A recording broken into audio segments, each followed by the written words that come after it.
Have you ever woken up feeling like life has become a little too complicated? It's as though the weight of everything, your thoughts, your commitments, the people around you, is pressing down on your chest, making it hard to breathe. The days blur together, and before you know it, months have passed, and nothing feels lighter or clearer. You're not alone. Many people carry invisible burdens that hold them back. But here's the truth. Much of this weight isn't necessary. The clutter we carry in our lives, both physically and emotionally, is often made up of things we think we need to hold on to. They seem small at first. A little fear here, a minor toxic relationship there, a few too many commitments we don't even enjoy. But these little things pile up over time, like dust in a forgotten corner of the house, until one day we're completely overwhelmed. The worst part? We rarely notice it happening. Instead, we accept it as part of life, convincing ourselves that this heaviness is normal. But it isn't. There's another way to live. A way that feels lighter, freer, and more meaningful. The process doesn't start by adding more to your plate or chasing after something new. It begins with letting go. Quietly, deliberately, and without fanfare. Let's pause for a moment and reflect. When was the last time you let yourself truly be, without pressure, without expectation, and without the noise of the world around you? If it's been a while, you're not alone. This feeling of constant strain has become so common that we barely notice it anymore. It's like carrying a backpack you never take off. You get used to the weight, even though it slows you down. But life isn't meant to be lived in constant exhaustion or frustration. The burdens you're carrying, those nagging doubts, toxic connections, unnecessary obligations, don't define you. They are not permanent parts of who you are. In fact, many of them don't belong in your life at all. Let me tell you about a man named Ethan. He's not extraordinary by society's standards, just an average person, like many of us. Ethan's life was packed to the brim, work deadlines that never seemed to end, relationships that drained more than they gave, and a mind constantly buzzing with worries about what others thought of him. To anyone on the outside, he looked like he had it all together. A steady job, a house, a small circle of friends. But inside, Ethan felt like a rubber band stretched to its limit. One day, Ethan found himself sitting in traffic after another long, soul-draining day at work.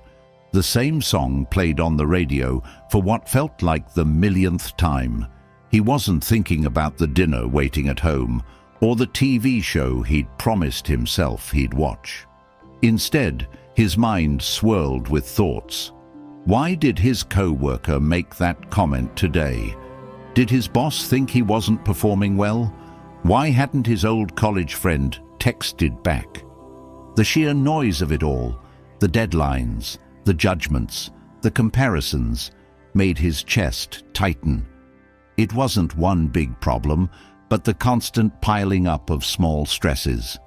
And that night, as he lay awake staring at the ceiling, Ethan realized something profound. He didn't feel like he was living his life anymore. He was surviving it. Ethan's realization didn't come with fireworks or dramatic changes. It started small. The next day, instead of rushing into the office, he sat in his car for a moment longer. He took a deep breath and asked himself a question. What am I holding on to that I don't need?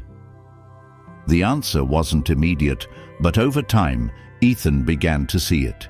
He noticed how often he said yes to things he didn't want to do. He recognized the toxic friend who only called when they needed something. He paid attention to how much energy he spent worrying about things he couldn't control. Slowly but surely, Ethan started letting go, not with grand announcements or loud declarations, but silently, one thing at a time. He started with the fear of judgment. It was small at first, like deciding not to explain himself when he left a party early, or choosing not to respond to a critical comment on social media. The world didn't fall apart when he stopped seeking everyone's approval. In fact, he felt a small spark of freedom. Then Ethan looked at his relationships. There was the co-worker who always seemed to bring negativity into every conversation. He stopped engaging with them as much. And there was the friend who never listened, only venting about their own problems. Ethan stopped picking up their calls so frequently. These weren't dramatic breakups, just quiet shifts that left him with more space and energy for people who truly cared about him. Ethan's transformation wasn't about becoming someone new. It was about shedding what no longer served him so he could reconnect with who he already was. As the weeks turned into months, Ethan noticed a change. The invisible backpack he'd carried for years felt lighter.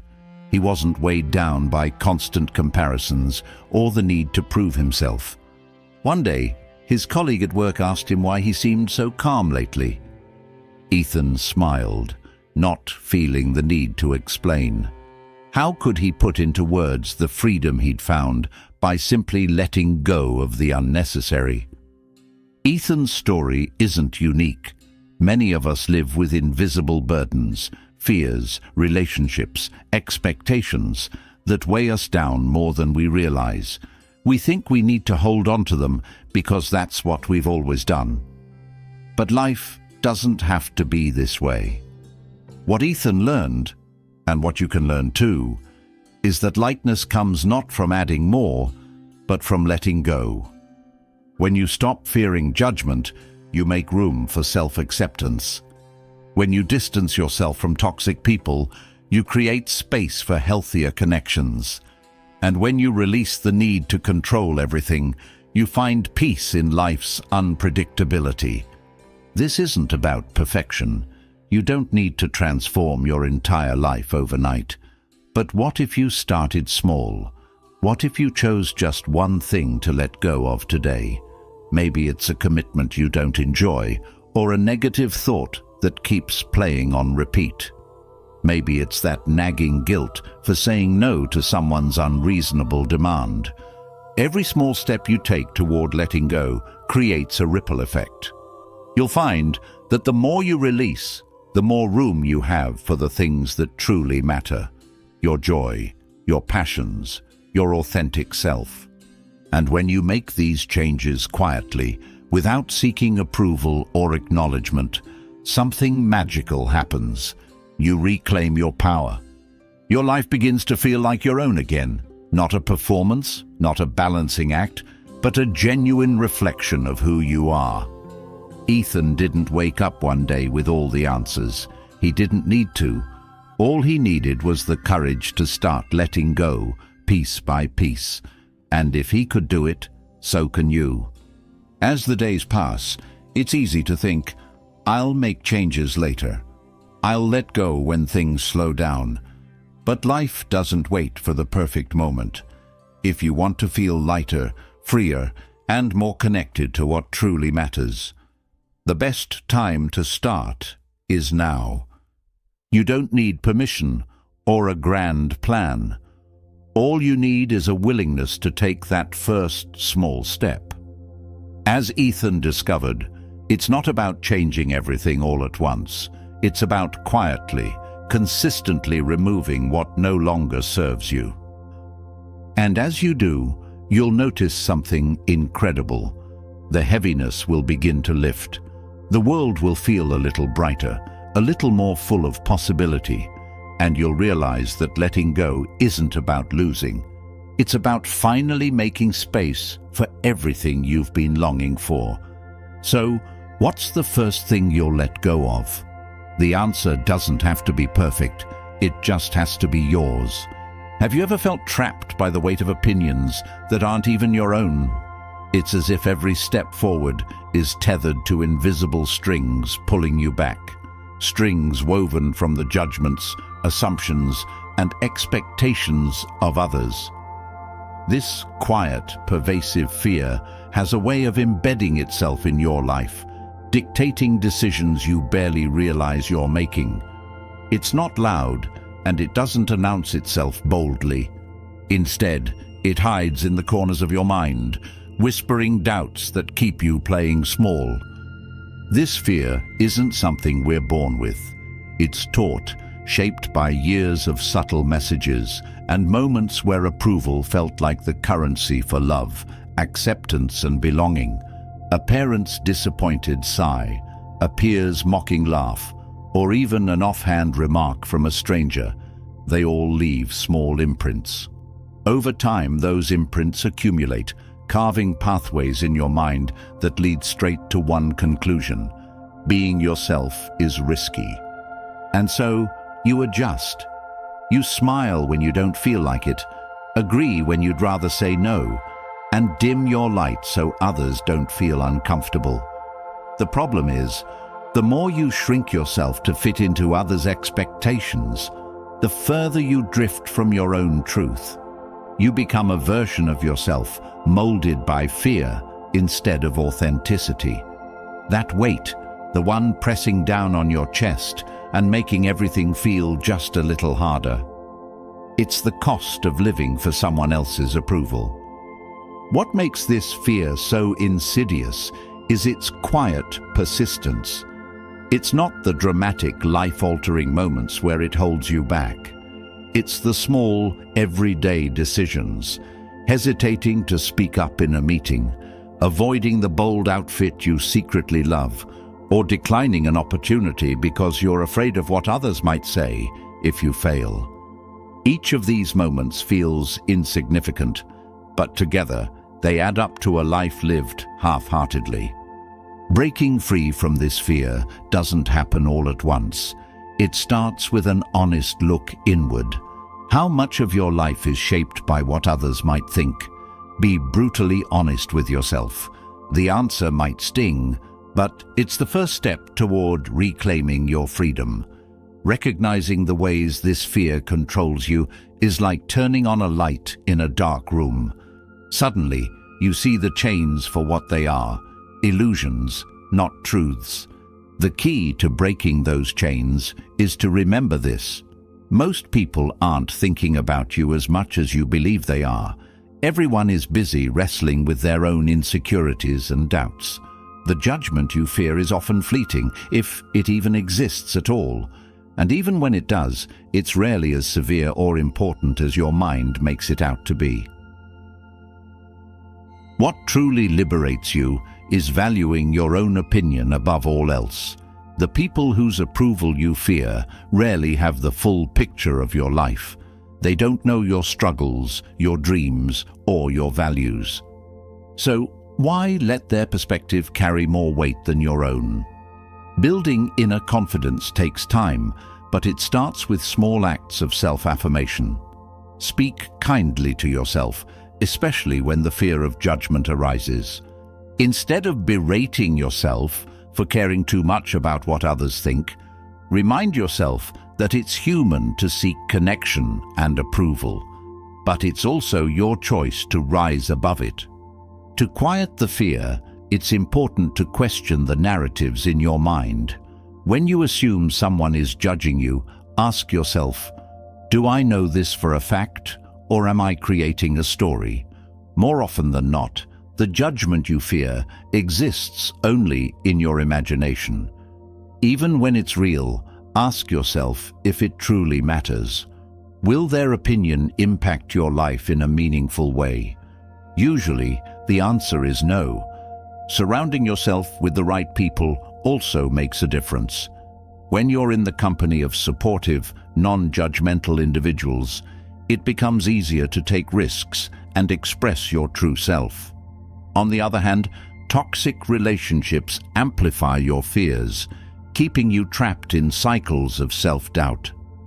Letting go of these draining connections might feel daunting, but it's one of the most empowering steps you can take.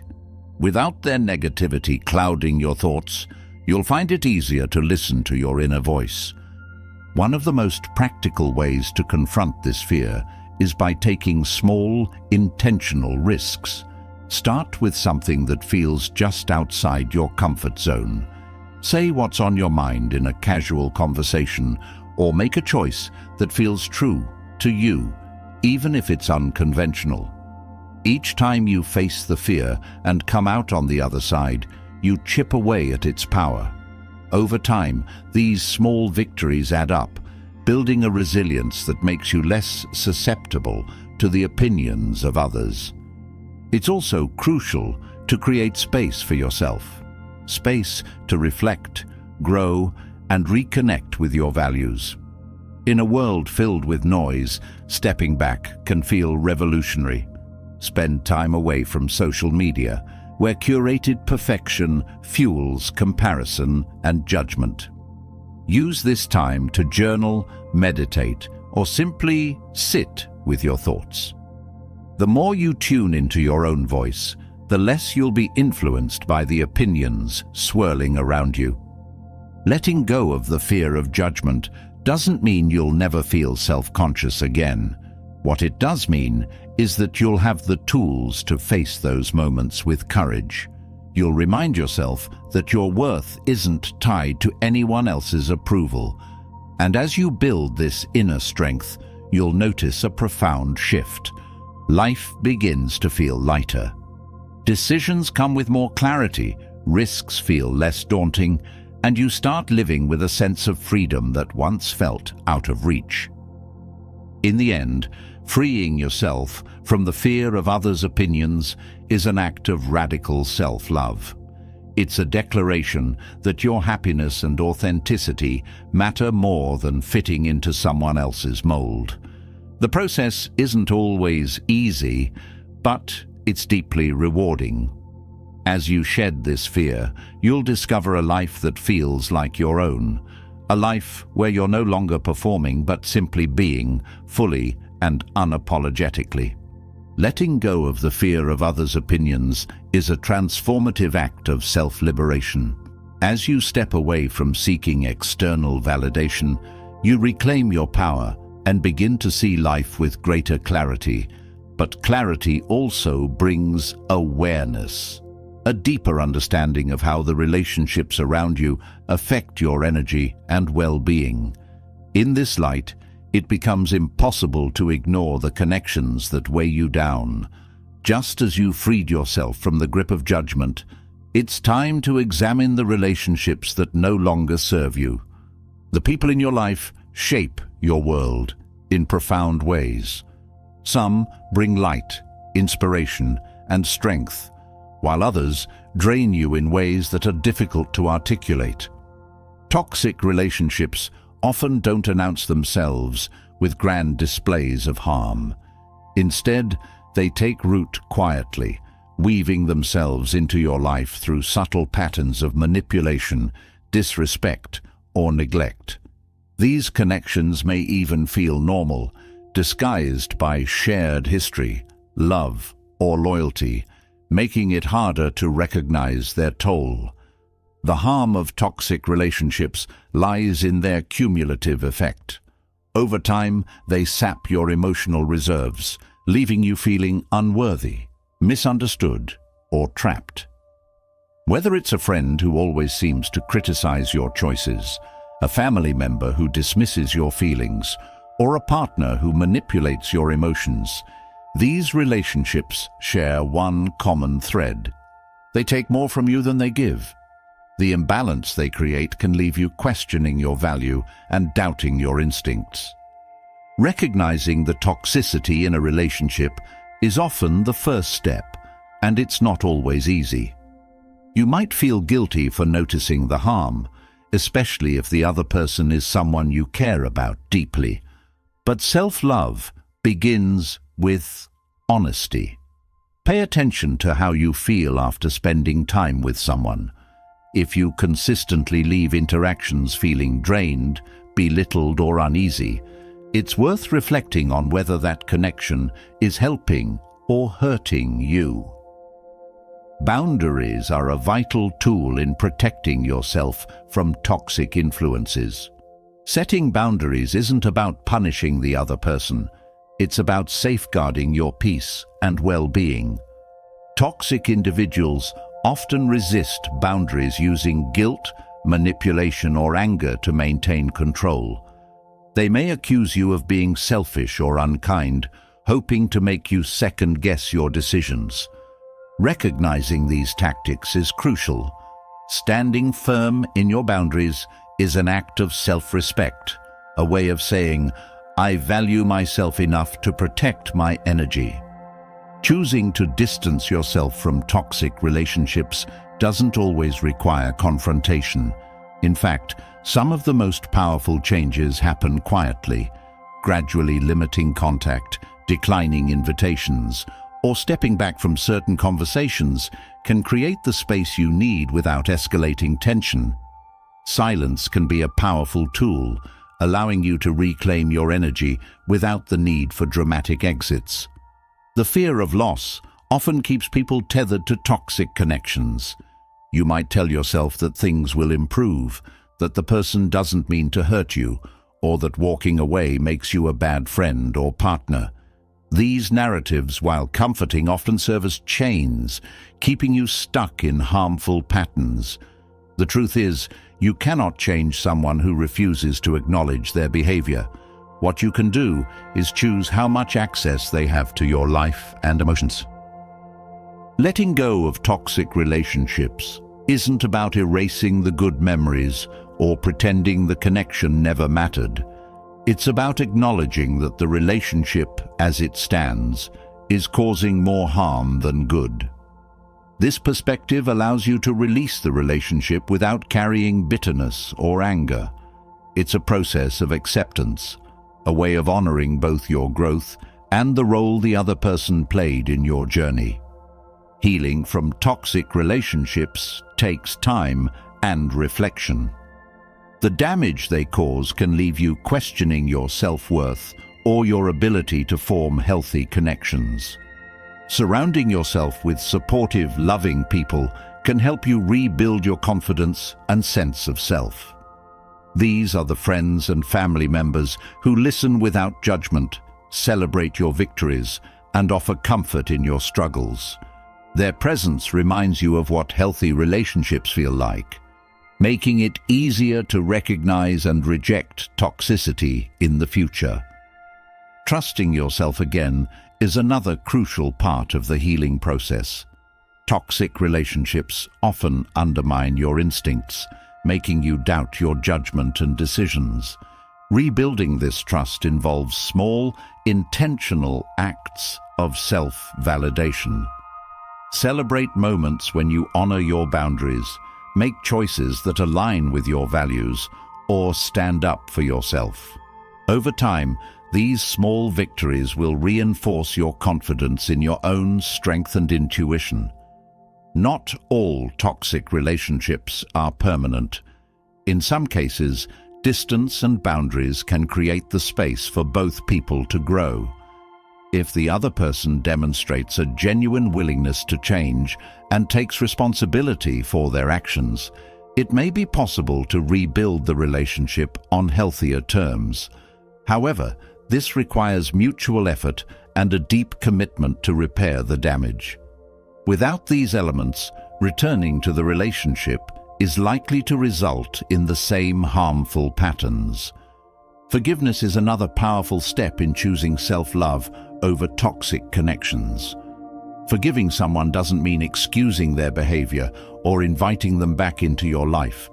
It's about releasing the anger and pain that keep you tied to the past. Holding on to resentment only gives the toxic relationship more power over you. Forgiveness is a gift you give yourself, freeing your heart from the weight of bitterness and making room for peace.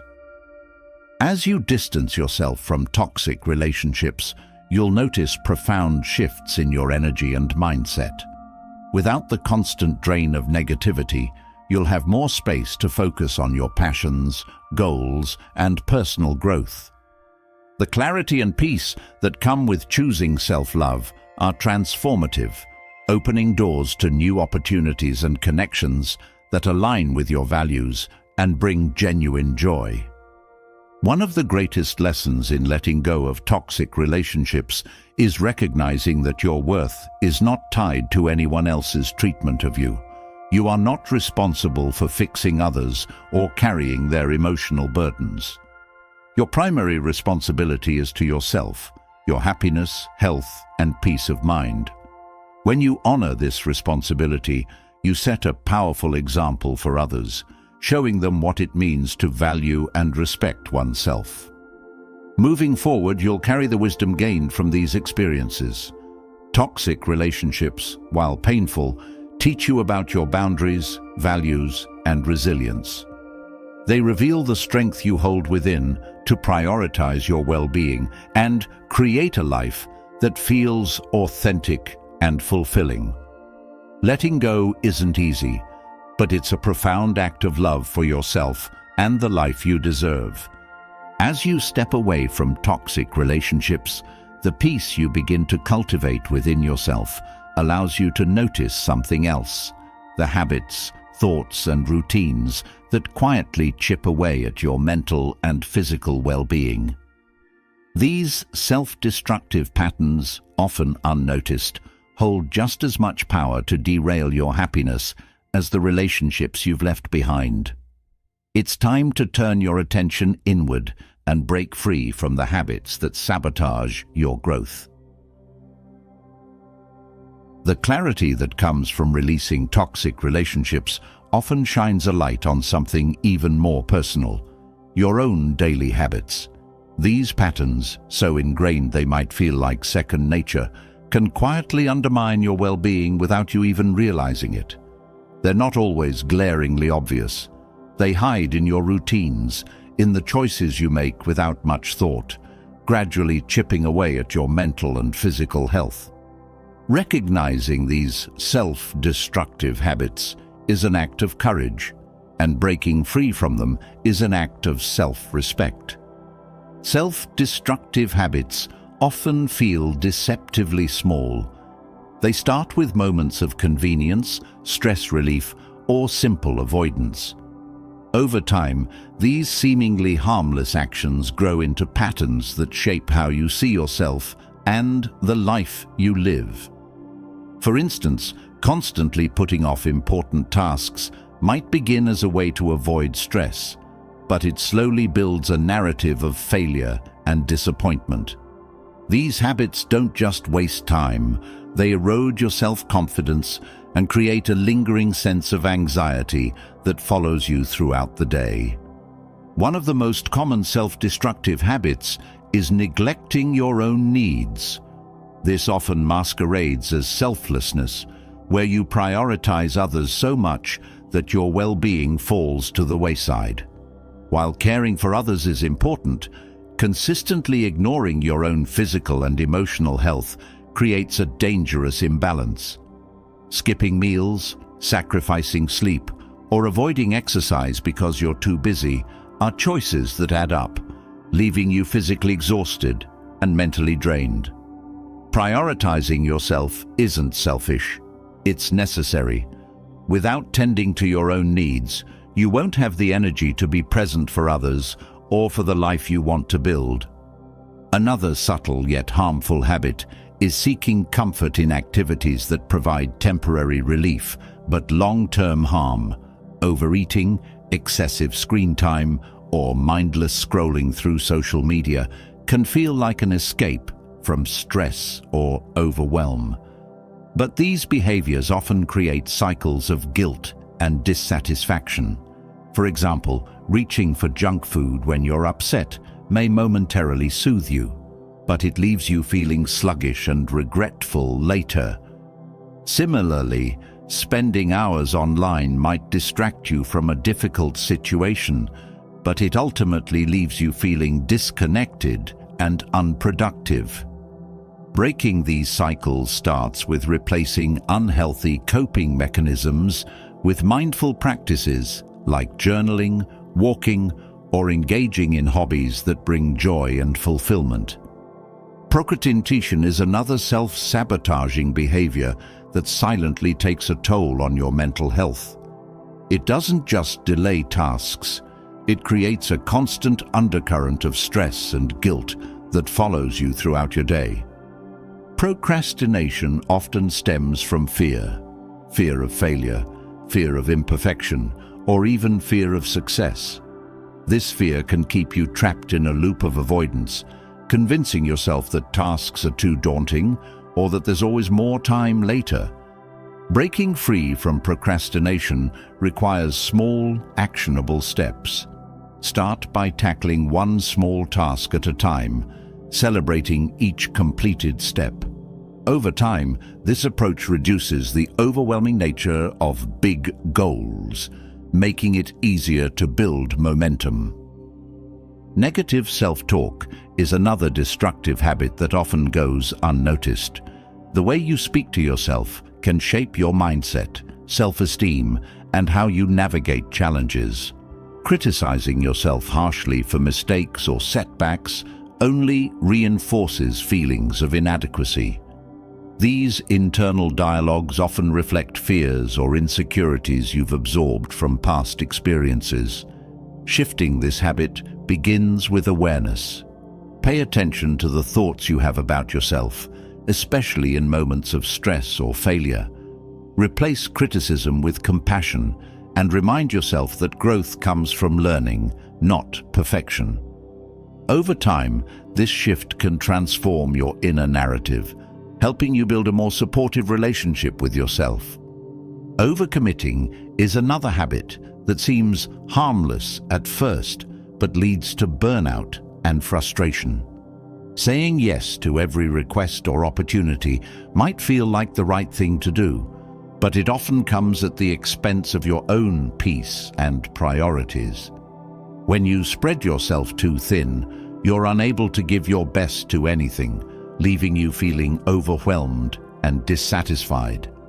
Learning to set boundaries and say no when necessary is a powerful way to reclaim your time and energy. This doesn't mean you're letting others down. It means you're honoring your capacity and ensuring that what you commit to aligns with your values and goals. Another habit that often goes unnoticed is holding on to perfectionism. Striving for excellence is one thing, but the constant need for perfection creates unnecessary pressure and stress. It convinces you that nothing you do is ever good enough, leading to a cycle of overworking and dissatisfaction. Perfectionism often prevents you from starting new projects or taking risks because the fear of not meeting impossible standards feels paralyzing. Breaking free from this habit means embracing imperfection as part of the process.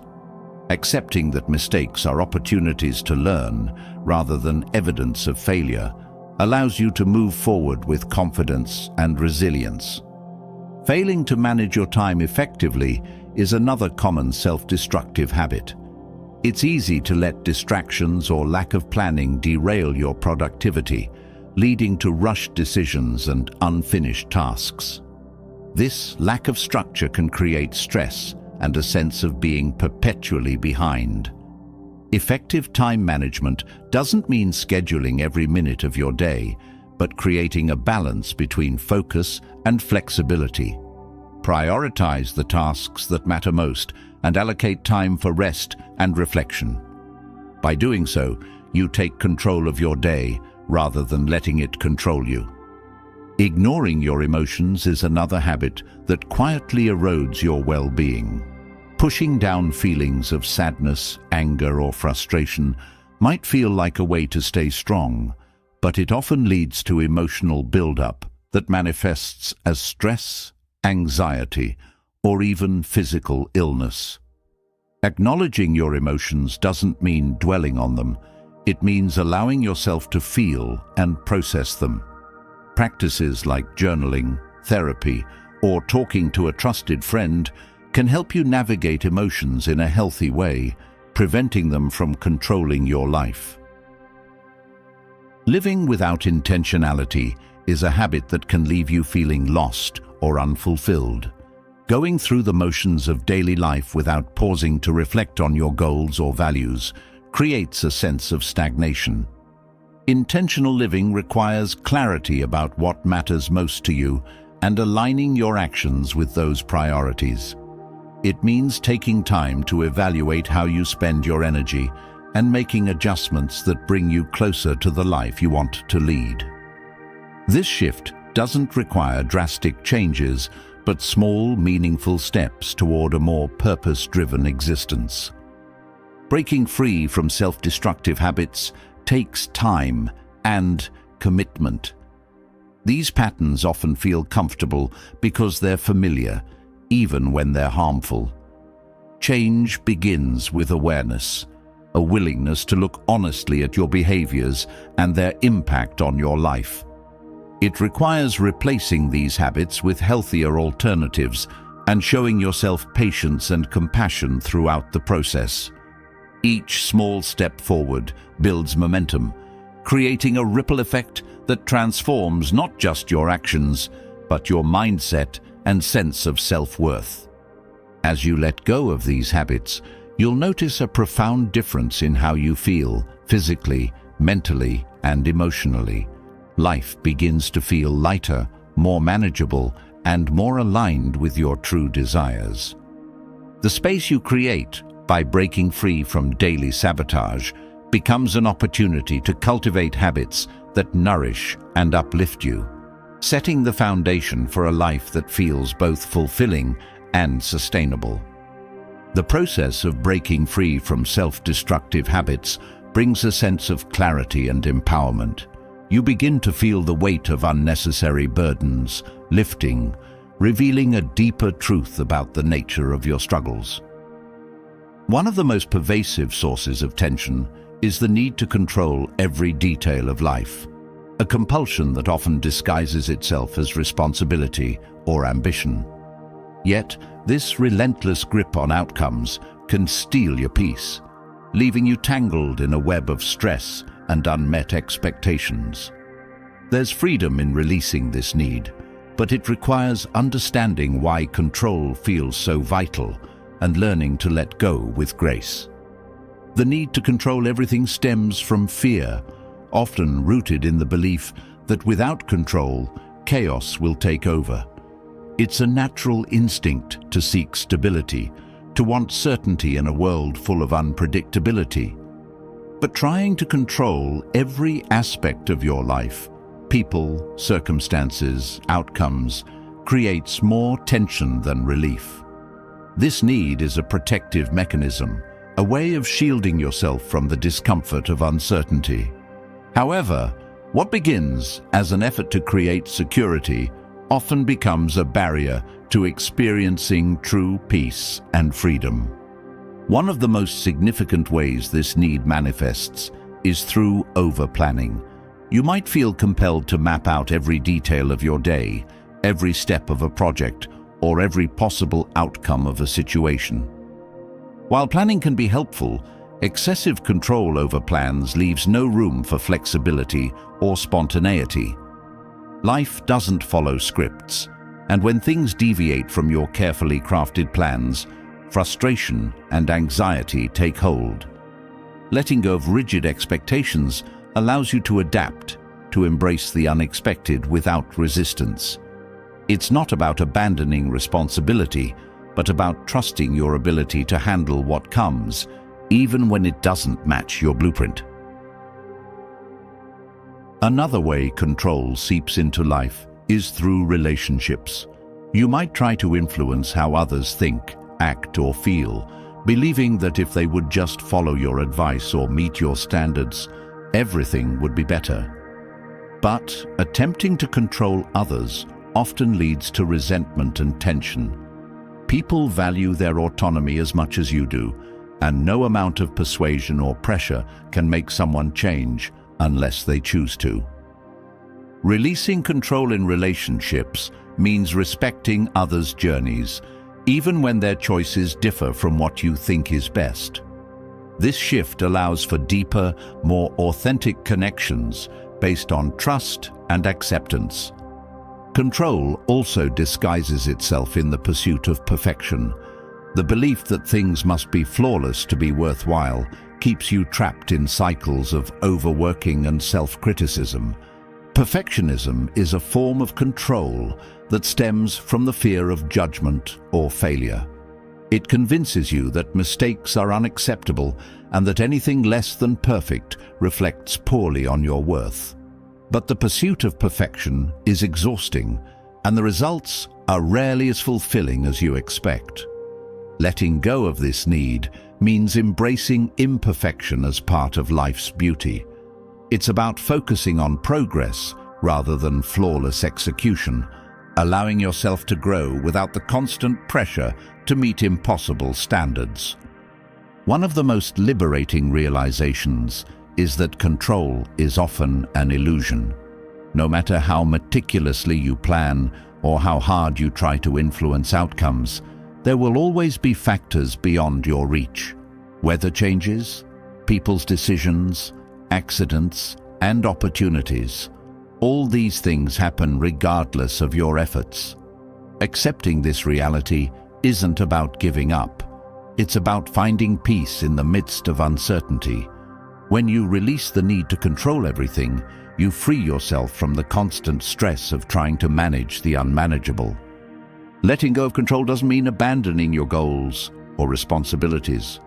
It means focusing on what you can influence, your actions, your mindset, your reactions, and releasing the rest. This shift requires trust, both in yourself and in the natural flow of life. Trusting yourself means believing in your ability to adapt, to learn, and to find solutions when challenges arise.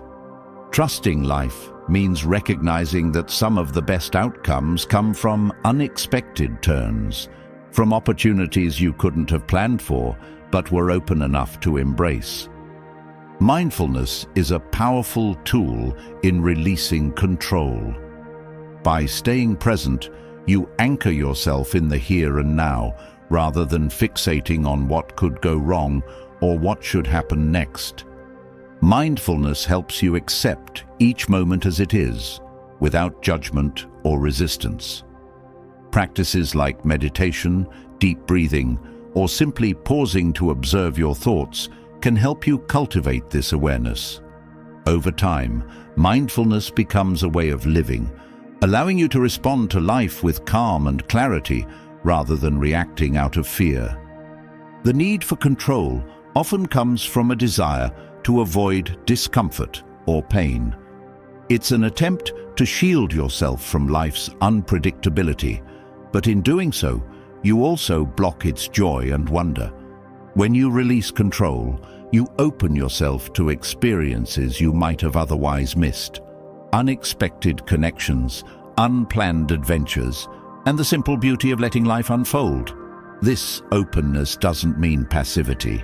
It means engaging with life from a place of trust rather than fear. Releasing control can also improve your relationships. When you stop trying to manage how others behave or feel, you allow them to show up authentically. This creates space for mutual respect and understanding, strengthening your connection. It also frees you from the burden of responsibility for others' happiness or success, reminding you that your role is to support, not to dictate. Letting go of control is a gradual process, one that requires patience and self-compassion. It's not about flipping a switch, but about practicing trust and surrender in small, meaningful ways. Start by identifying areas where your need for control feels strongest, whether it's in your work, your relationships, or your daily routine. Ask yourself, what would happen if you loosened your grip, even just a little? What would it feel like to let go of the outcome and focus instead on the present moment?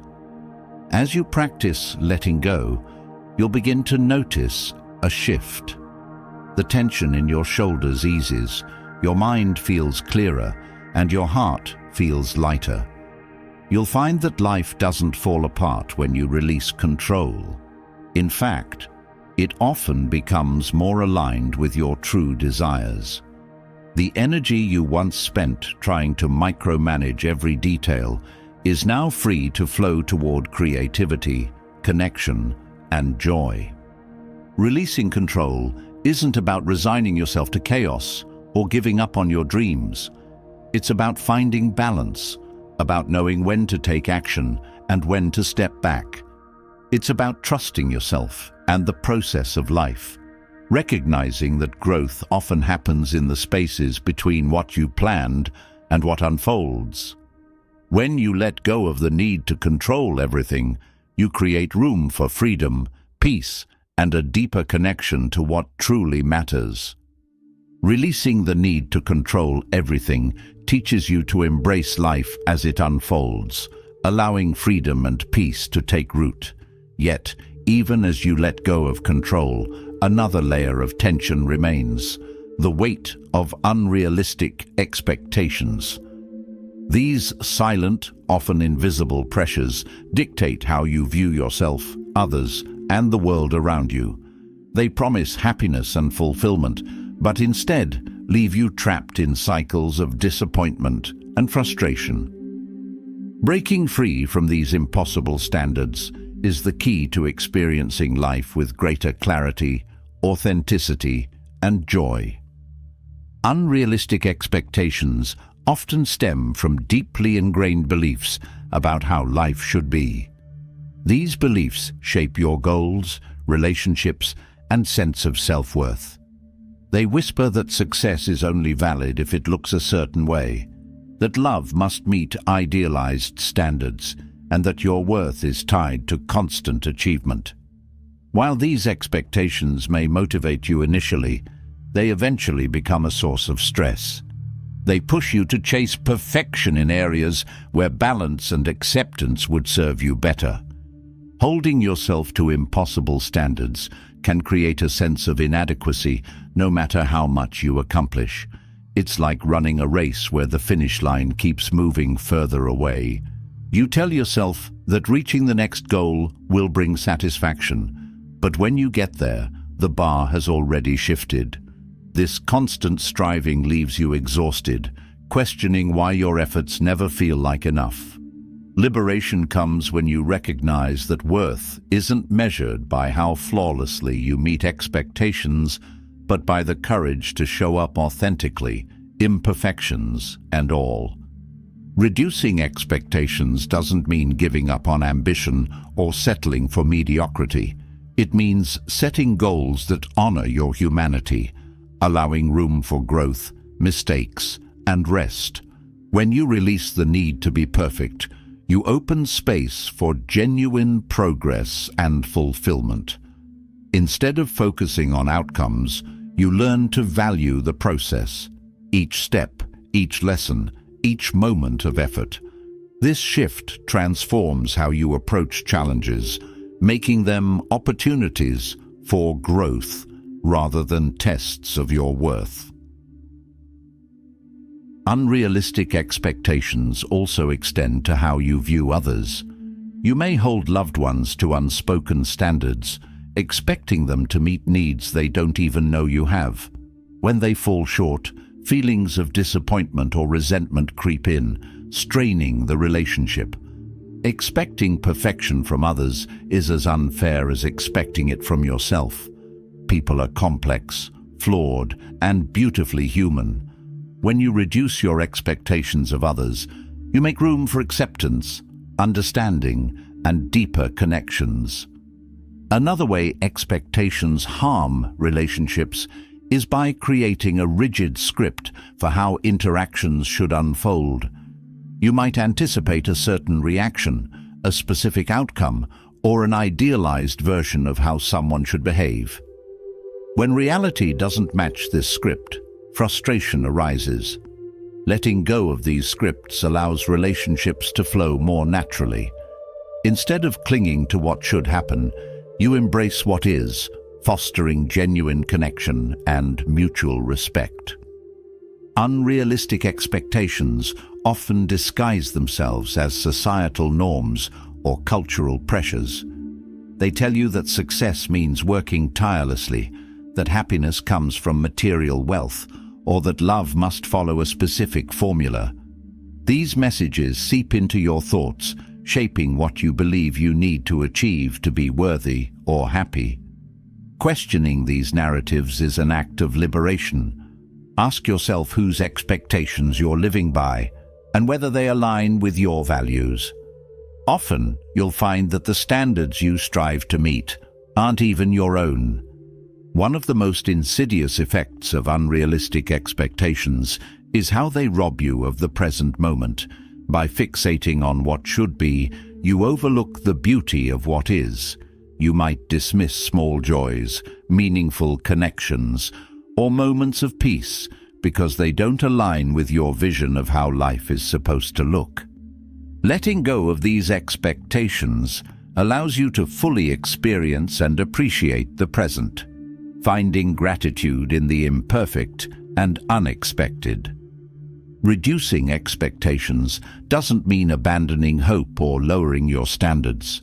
It means approaching life with flexibility and openness. Instead of rigidly clinging to specific outcomes, you trust that life will unfold in ways that support your growth and happiness, even if it doesn't look the way you expected. This mindset allows you to navigate setbacks and detours with resilience, viewing them as part of the journey rather than failures. Unrealistic expectations also impact how you view your accomplishments. The pressure to achieve certain milestones by a specific age or in a particular way can overshadow the value of what you've already done.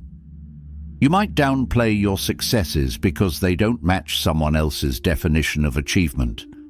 Reframing your expectations helps you celebrate your progress, recognizing that every step forward is meaningful, regardless of how it compares to external benchmarks. One way to release unrealistic expectations is by practicing self-compassion. Treat yourself with the same kindness and understanding you would offer a friend. When you fall short of a goal or make a mistake, remind yourself that you're human and that growth comes from these experiences. Self-compassion shifts your focus from harsh judgment to supportive encouragement, helping you move forward with confidence and grace. Letting go of expectations doesn't mean abandoning standards altogether. It means redefining them in ways that serve your well-being. For example, instead of striving for flawless execution, aim for meaningful effort. Instead of expecting others to meet all your needs, seek mutual support and communication. This shift allows you to engage with life from a place of authenticity and intention rather than pressure and fear.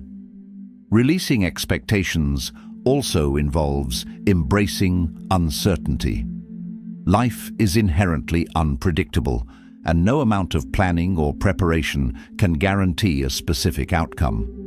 Accepting this uncertainty doesn't mean you stop caring or trying. It means you stop clinging to the illusion of control. This acceptance brings freedom, allowing you to face challenges with curiosity and adaptability rather than resistance. As you let go of unrealistic expectations, you'll notice a profound sense of relief. The tension and frustration that once dominated your days begin to fade, replaced by a sense of ease and presence. You'll find joy in the simple, imperfect moments that make life rich and meaningful. This shift not only transforms how you experience life, but also how you show up for yourself and others. Letting go of unrealistic expectations is an act of self-liberation. It's a way of reclaiming your energy, focus, and joy from the endless cycle of striving and dissatisfaction. By embracing imperfection and honoring your humanity, you create space for a life that feels fulfilling, authentic, and deeply aligned with your values. Releasing unrealistic expectations creates a space of ease and self-acceptance, allowing you to engage with life in a more genuine and fulfilling way. Yet, even as this weight lifts, another subtle and energy-draining habit often lingers: the compulsion to always be right. This urge, so ingrained in human nature, ties your worth to winning arguments, proving points, and asserting your perspective. While it may offer fleeting satisfaction, the cost to your peace and relationships is far greater than the reward. The path to true freedom lies in letting go of this need and finding strength in humility and understanding. The desire to be right is rooted in a deep need for validation and control. It stems from the belief that proving your correctness will affirm your intelligence, value, or superiority. Yet, in the heat of proving a point, the bigger picture is often lost. The argument becomes less about the issue at hand and more about ego, creating tension and widening the gap between you and others. This drive doesn't just damage relationships, it also drains your emotional energy, leaving you feeling restless and unsatisfied even when you win. At the heart of this need is fear, the fear of being seen as inadequate or uninformed.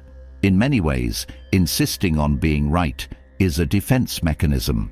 It's an armor that shields your ego from vulnerability, but this armor also isolates you. By prioritizing correctness over connection, you create walls that block meaningful dialogue and mutual understanding.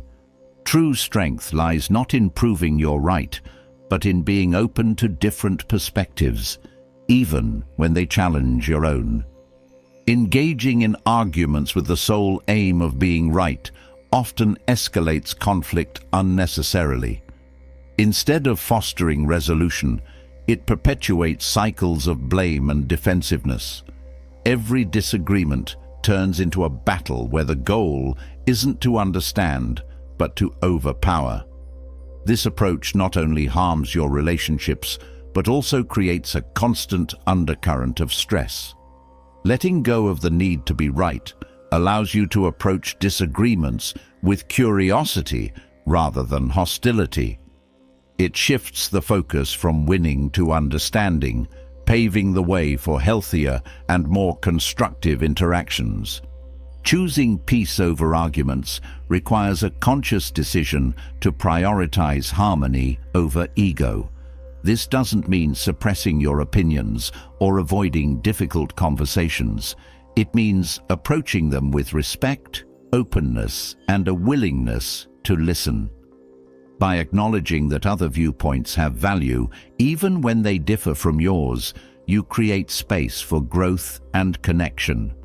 The ability to listen without immediately formulating a counter-argument is a skill that strengthens not only your relationships, but also your sense of inner calm. Letting go of the urge to be right also involves recognizing the futility of certain arguments. Not every disagreement needs to be resolved, and not every point needs to be proven. Some conflicts arise from differences in values, perspectives, or experiences that cannot be reconciled through debate. In these moments, insisting on being right only deepens division. Accepting that it's okay to agree to disagree is a powerful act of wisdom and maturity.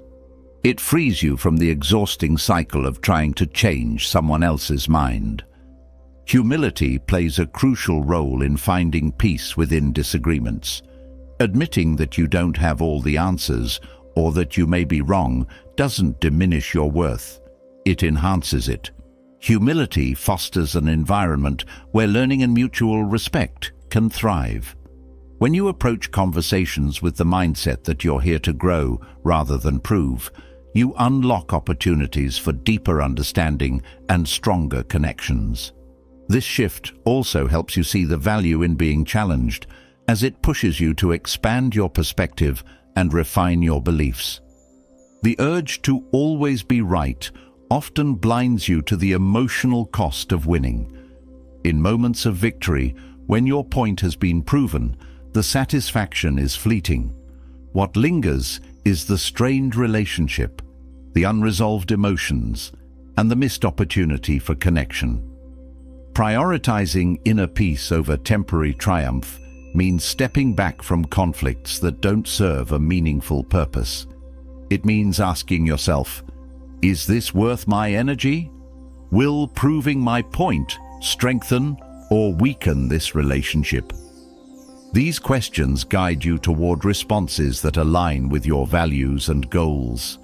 In many cases, the urge to argue stems from a lack of confidence in your own beliefs. When you're secure in your values and knowledge, the need to defend them aggressively diminishes. True confidence allows you to stand firm without needing others to agree with you. It empowers you to let go of arguments, knowing that your worth isn't tied to anyone else's validation. This quiet assurance is far more powerful than any verbal victory. Mindfulness is a valuable tool in releasing the need to be right. By staying present in conversations, you can recognize when your ego starts to take over. Notice the physical and emotional cues: tightness in your chest, a rising voice, a sense of urgency to respond. These signals are reminders to pause, breathe, and choose a different approach.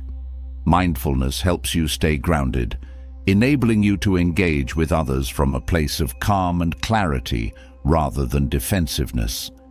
Letting go of arguments doesn't mean avoiding conflict altogether. Healthy disagreements are a natural and necessary part of relationships. What matters is how you navigate them. When disagreements arise, focus on the issue rather than attacking the person. Use language that invites collaboration rather than competition. For example, phrases like, "I see your point," or "help me understand," create a foundation for mutual respect and problem solving. This approach not only diffuses tension, but also strengthens the relationship. Another aspect of letting go is recognizing that not every opinion shared is an invitation to argue. Sometimes people simply want to express themselves without being corrected or challenged.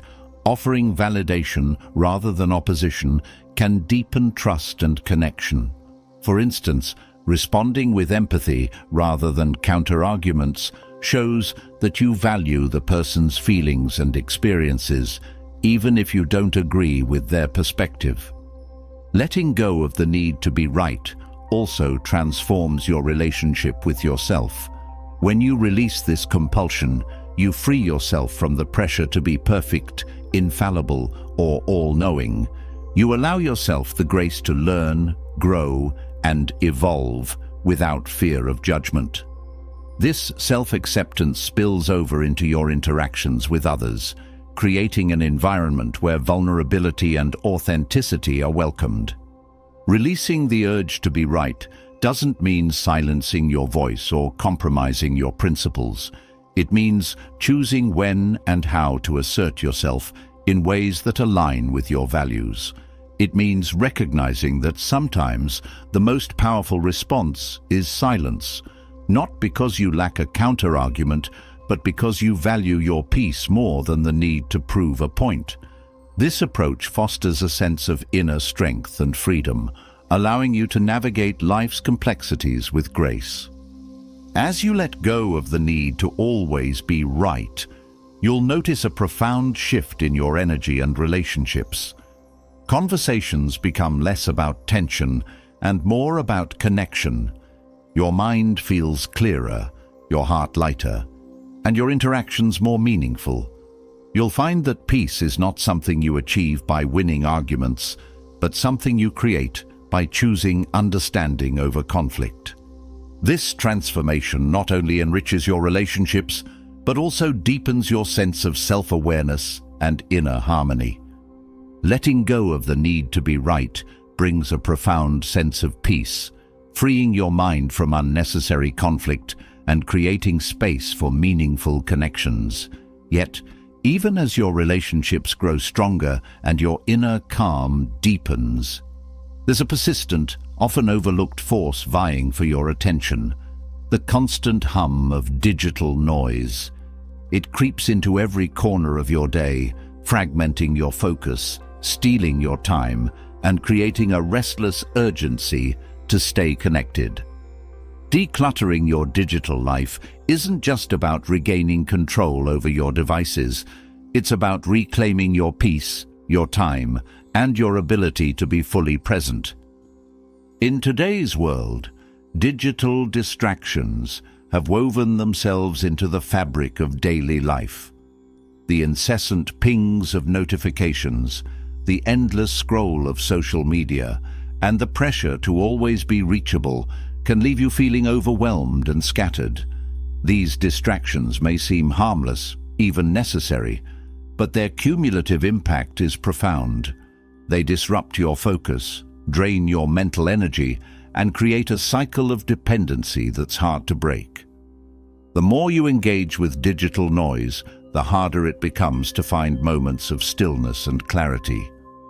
One of the most pervasive effects of digital clutter is the erosion of your attention span. The constant influx of information trains your brain to jump from one thing to another, making it harder to concentrate on a single task. Multitasking, often seen as a necessity in the digital age, actually decreases productivity and increases stress. By trying to do everything at once, you end up doing nothing well. Reclaiming your focus starts with intentionality, setting boundaries around your digital use and prioritizing activities that require deep, undivided attention. Social media, while offering connection and entertainment, often becomes a significant source of digital noise. It's designed to keep you engaged, with algorithms that feed you endless content tailored to your interests and fears. This constant stimulation can create feelings of inadequacy, comparison, and even anxiety as you're exposed to curated snapshots of other people's lives. Taking control of your social media use means curating your feeds to include only content that uplifts and inspires you. It also means setting limits on how much time you spend scrolling, allowing you to engage with the real world more fully. Notifications are another major contributor to digital noise. Each ping or buzz interrupts your flow, pulling you away from the task at hand and creating a sense of urgency to check your device. Over time, these interruptions fragment your day, making it harder to achieve meaningful progress on your goals. Turning off non-essential notifications or setting designated times to check your messages can help you regain control. These small adjustments create a more focused and intentional environment, free from the constant demands of your devices. The fear of missing out, or FOMO, is a powerful force driving digital addiction. It convinces you that if you're not constantly connected, you'll miss something important, a message, an event, a trend. This fear keeps you tethered to your devices, even when you know you need a break. Overcoming FOMO requires a shift in perspective. Recognize that life's most meaningful moments aren't found in notifications or posts, but in the connections and experiences you create offline. Prioritizing these moments helps you break free from the pull of digital dependency. Email, while a necessary tool for communication, often becomes a source of overwhelm. An overflowing inbox can feel like a never-ending to-do list, creating stress and distraction. Managing your email effectively involves setting clear boundaries, such as checking it only at specific times of the day or unsubscribing from newsletters and promotions you no longer need. Organizing your inbox into folders or categories can also reduce the mental load, making it easier to focus on what truly matters. Digital clutter doesn't just affect your productivity, it also impacts your mental and emotional well-being. Constant exposure to news alerts, social media debates, and online controversies can leave you feeling drained and disconnected from yourself. Taking regular breaks from digital engagement allows you to reset and reconnect with your inner world. These breaks don't have to be lengthy. Even a few minutes of intentional disconnection can make a difference. Use this time to engage in activities that ground you, such as journaling, meditation, or spending time in nature. One of the most effective ways to reduce digital noise is by creating intentional screen-free zones in your life. This could mean keeping devices out of the bedroom, setting aside technology-free time during meals, or designating certain hours of the day for offline activities. These boundaries create space for deeper connections with yourself and others, allowing you to be fully present in the moment. They also help you establish a healthier relationship with technology, one that serves your well-being rather than detracting from it. Digital noise often masks deeper discomfort, such as boredom, loneliness, or stress. Turning to your devices becomes a way of avoiding these feelings, but it also prevents you from addressing them. By stepping away from your screens, you create an opportunity to confront and process these emotions in healthier ways. This might involve seeking support from loved ones, engaging in creative pursuits, or exploring practices that nurture your emotional health. Reclaiming your digital life isn't about rejecting technology altogether. It's about using it intentionally as a tool to enhance your life rather than control it. This shift requires awareness, recognizing when your devices are serving you and when they're not. It also involves redefining success in the digital age, moving away from metrics like likes, followers, or inbox zero, and focusing instead on how your digital habits align with your values and goals. Letting go of digital noise also means embracing the power of stillness. In a world that constantly demands your attention, moments of quiet reflection are rare but invaluable. These moments allow you to reconnect with yourself, to think deeply, and to appreciate the present. Creating space for stillness in your daily life doesn't require grand gestures. It can be as simple as pausing for a few deep breaths or taking a short walk without your phone. As you declutter your digital life, you'll notice a ripple effect on your overall well-being. Your focus improves, your stress levels decrease, and your relationships deepen. You'll find that the world feels less overwhelming and more manageable when you're not constantly bombarded by digital distractions. This clarity allows you to engage with life more fully, to pursue your passions and connect with others in meaningful ways. Decluttering your digital life is an ongoing process, one that requires intention, patience, and self-compassion. It's not about perfection, but about progress, taking small steps each day to create a healthier balance between technology and real life. As you make these changes, you'll discover a newfound sense of freedom, presence, and peace, reminding you that life's most valuable moments are often the simplest and most authentic ones. Letting go of digital noise creates a sense of clarity and calm, making it easier to focus on what truly matters. But even when the external distractions fade, there's another layer of clutter to address: the noise within your own mind.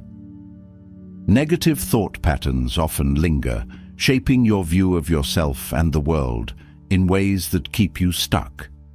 These thoughts quietly influence your choices, limit your potential, and create a reality that feels smaller than it should. Rewriting this internal script isn't just an act of self-care, it's a transformative step toward freedom and growth. Negative thoughts have a way of creeping in subtly, often masquerading as practical concerns or cautionary voices. Over time, they form narratives that feel true, even when they're not. These stories might tell you that you're not good enough, that success isn't meant for you, or that failure defines your worth. Recognizing these patterns is the first step in breaking free from their grip. They thrive in repetition, growing stronger each time you accept them without question. But when you bring awareness to these thoughts, their hold begins to weaken. The language you use with yourself plays a powerful role in shaping your reality. Words like always and never can trap you in cycles of hopelessness, convincing you that change is impossible. For instance, telling yourself, "I always mess up," reinforces a belief that failure is inevitable, even when it's not true. Shifting this language starts with noticing how you speak to yourself and replacing absolute terms with more compassionate, realistic ones. Instead of always, try sometimes. Instead of I can't, try I'm learning. These small shifts create space for possibility and growth. One of the most common sources of negative thought patterns is self-comparison. When you constantly measure yourself against others, you set yourself up for feelings of inadequacy and self-doubt. These comparisons are often based on incomplete information, snapshots of someone else's life that don't reflect the full picture. Redirecting your focus inward to your own progress and values helps break the cycle of comparison. Celebrate your unique journey, recognizing that your path doesn't need to look like anyone else's to be meaningful. Negative thoughts often latch onto past mistakes or failures, replaying them in your mind like a broken record. These memories can feel like evidence of your shortcomings, convincing you that you're defined by what went wrong. But dwelling on the past doesn't change it. It only keeps you tethered to it. Forgiving yourself is a powerful way to release this weight. Self-forgiveness isn't about excusing mistakes, but about acknowledging them, learning from them, and allowing yourself to move forward without guilt or shame. Fear of the future is another breeding ground for negative thought patterns. Worrying about what might go wrong creates a constant undercurrent of anxiety, draining your energy and clouding your judgment. This fear often stems from a need for control or certainty, which is rarely achievable. Redirecting your focus to the present moment helps counteract this fear. By grounding yourself in the here and now, you remind your mind that many of the things you fear don't actually exist. They're just projections of your imagination. Breaking free from negative thought patterns also involves challenging the beliefs that underpin them. Many of these thoughts are rooted in assumptions you've absorbed over time, often without questioning their validity.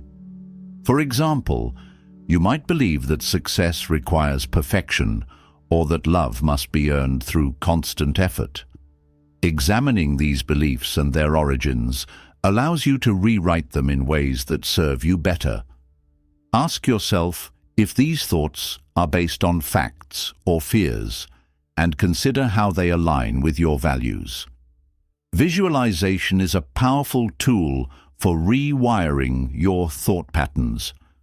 By focusing on positive outcomes and vividly imagining the steps to achieve them, you train your brain to see possibilities rather than limitations.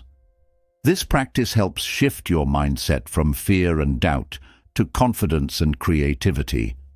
Visualization isn't about pretending challenges don't exist. It's about equipping yourself with the mental resilience to face them with clarity and purpose. Another way to counter negative thoughts is by practicing gratitude. Gratitude shifts your perspective from what's lacking to what's present, helping you see the abundance and opportunities in your life. This practice doesn't mean ignoring difficulties, but finding balance by acknowledging the good alongside the challenges. Keeping a gratitude journal or reflecting on positive moments each day creates a mental habit of looking for the light, even in difficult times. The people you surround yourself with also influence your thought patterns. Negative environments or relationships can reinforce self-doubt and pessimism, while supportive, uplifting connections Encourage a healthier mindset. Being intentional about the company you keep helps create a mental environment where positive thoughts can thrive. Seek out people who inspire, encourage, and challenge you to grow. Mindfulness is another essential tool in breaking the cycle of negative thoughts. By observing your thoughts without judgment, you create distance between yourself and the stories your mind tells. This awareness helps you see these thoughts for what they are, passing mental events, not absolute truths. Practices like meditation or mindful breathing help you cultivate this skill, allowing you to respond to your thoughts with curiosity rather than reaction. Rewriting your mental script also involves setting boundaries with yourself. This might mean limiting the time you spend ruminating on certain topics or redirecting your focus when you notice negativity creeping in. Boundaries aren't about suppressing your thoughts, but about choosing which ones to engage with. They help you take control of your mental space, ensuring that it's a place of growth and possibility rather than limitation. It's important to remember that changing your thought patterns is a process, not a quick fix. These patterns didn't form overnight, and they won't disappear overnight either. Consistency and patience are key. Each time you challenge a negative thought, replace it with a positive one, or choose gratitude over fear, you're strengthening new neural pathways in your brain. Over time, these pathways become your default, creating a foundation for a more empowering mindset. As you rewrite your mental script, you'll begin to notice a shift in how you experience the world. Challenges feel less daunting, relationships become more fulfilling, and opportunities appear where there once seemed to be none. The freedom that comes from breaking free of negative thought patterns is transformative. It allows you to step into a version of yourself that's not held back by fear or doubt, but driven by possibility and purpose. Rewriting the script in your mind isn't just about thinking positively. It's about creating a mental environment that supports your growth and well-being. It's about recognizing that you have the power to shape your reality, not by controlling external circumstances, but by choosing how you respond to them. This shift opens the door to a life that feels aligned, expansive, and deeply fulfilling. Breaking free from negative thought patterns reshapes your internal world, allowing your mind to become a space of empowerment and growth. But as your inner clarity improves, it becomes impossible to ignore the clutter around you, the external chaos that mirrors the mental fog you've worked so hard to clear. Physical and mental clutter often coexist, feeding off each other in subtle ways.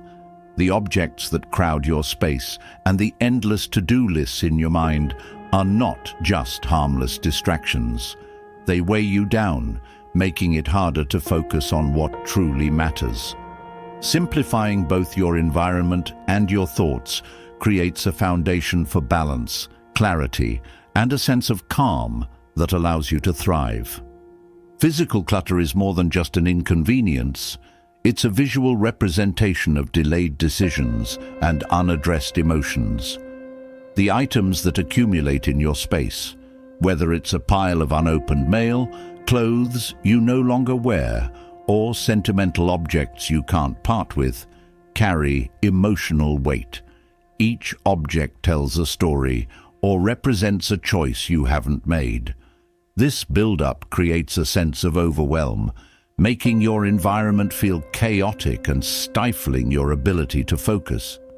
Decluttering isn't just about tidying up. It's about reclaiming your space and your energy, one decision at a time. Mental clutter is just as impactful, though less visible.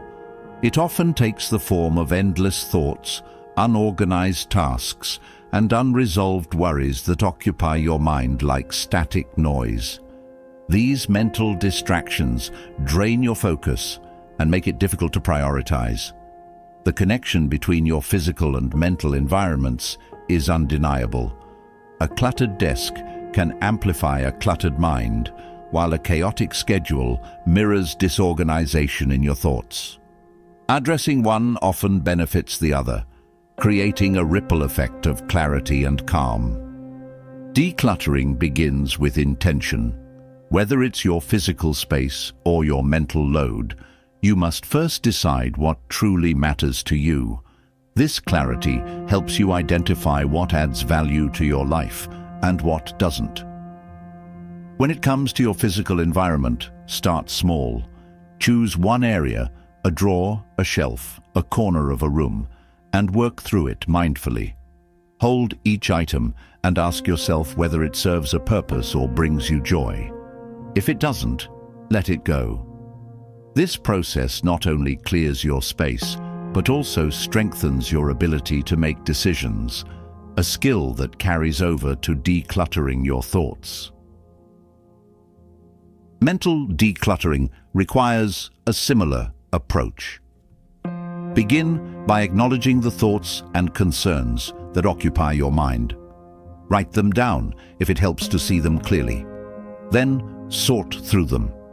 Identify which thoughts are actionable, which are based on fear or doubt, and which no longer serve you. Letting go of unproductive thoughts is an act of self-care, freeing up mental energy for the things that truly matter. Journaling, meditation, or simply sitting quietly with your thoughts can help you sift through the mental clutter and find clarity. Clutter, both physical and mental, often accumulates because of habits and routines that prioritize convenience over intentionality. Breaking these patterns involves creating new habits that align with your goals. For example, develop a practice of putting items back where they belong as soon as you're done with them. This simple act prevents clutter from piling up and reinforces a sense of order. Similarly, set aside time each day to organize your thoughts, whether it's through planning, reflection, or mindfulness exercises. These small, consistent actions create a rhythm of clarity that transforms both your space and your mind. Another reason clutter builds up is an emotional attachment to things and ideas. You might hold on to objects because they remind you of a specific memory, even if you no longer need them. Similarly, you might cling to beliefs or worries because they've become familiar, even if they no longer serve you. Letting go of these attachments requires courage and self-compassion. Recognize that releasing something doesn't erase its significance. It simply makes room for what comes next. Each item or thought you release creates space for growth, creativity, and peace. Decluttering isn't a one-time event. It's a continuous practice. Life will always bring new items, tasks, and thoughts into your space and mind. Developing systems to manage this flow prevents the clutter from returning. For your physical environment, this might mean adopting a one-in, one-out rule, letting go of one item each time you bring something new into your space. For your mental clarity, it might involve setting regular times to reflect and realign your priorities, ensuring that your actions stay connected to your goals. The benefits of decluttering extend far beyond a tidy space or a quiet mind. As you let go of what no longer serves you, you create an environment where focus and creativity can flourish. You'll notice that decisions become easier, relationships feel lighter, and your sense of purpose sharpens.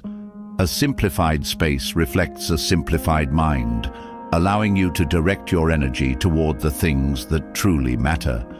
Decluttering also helps you reconnect with the present moment.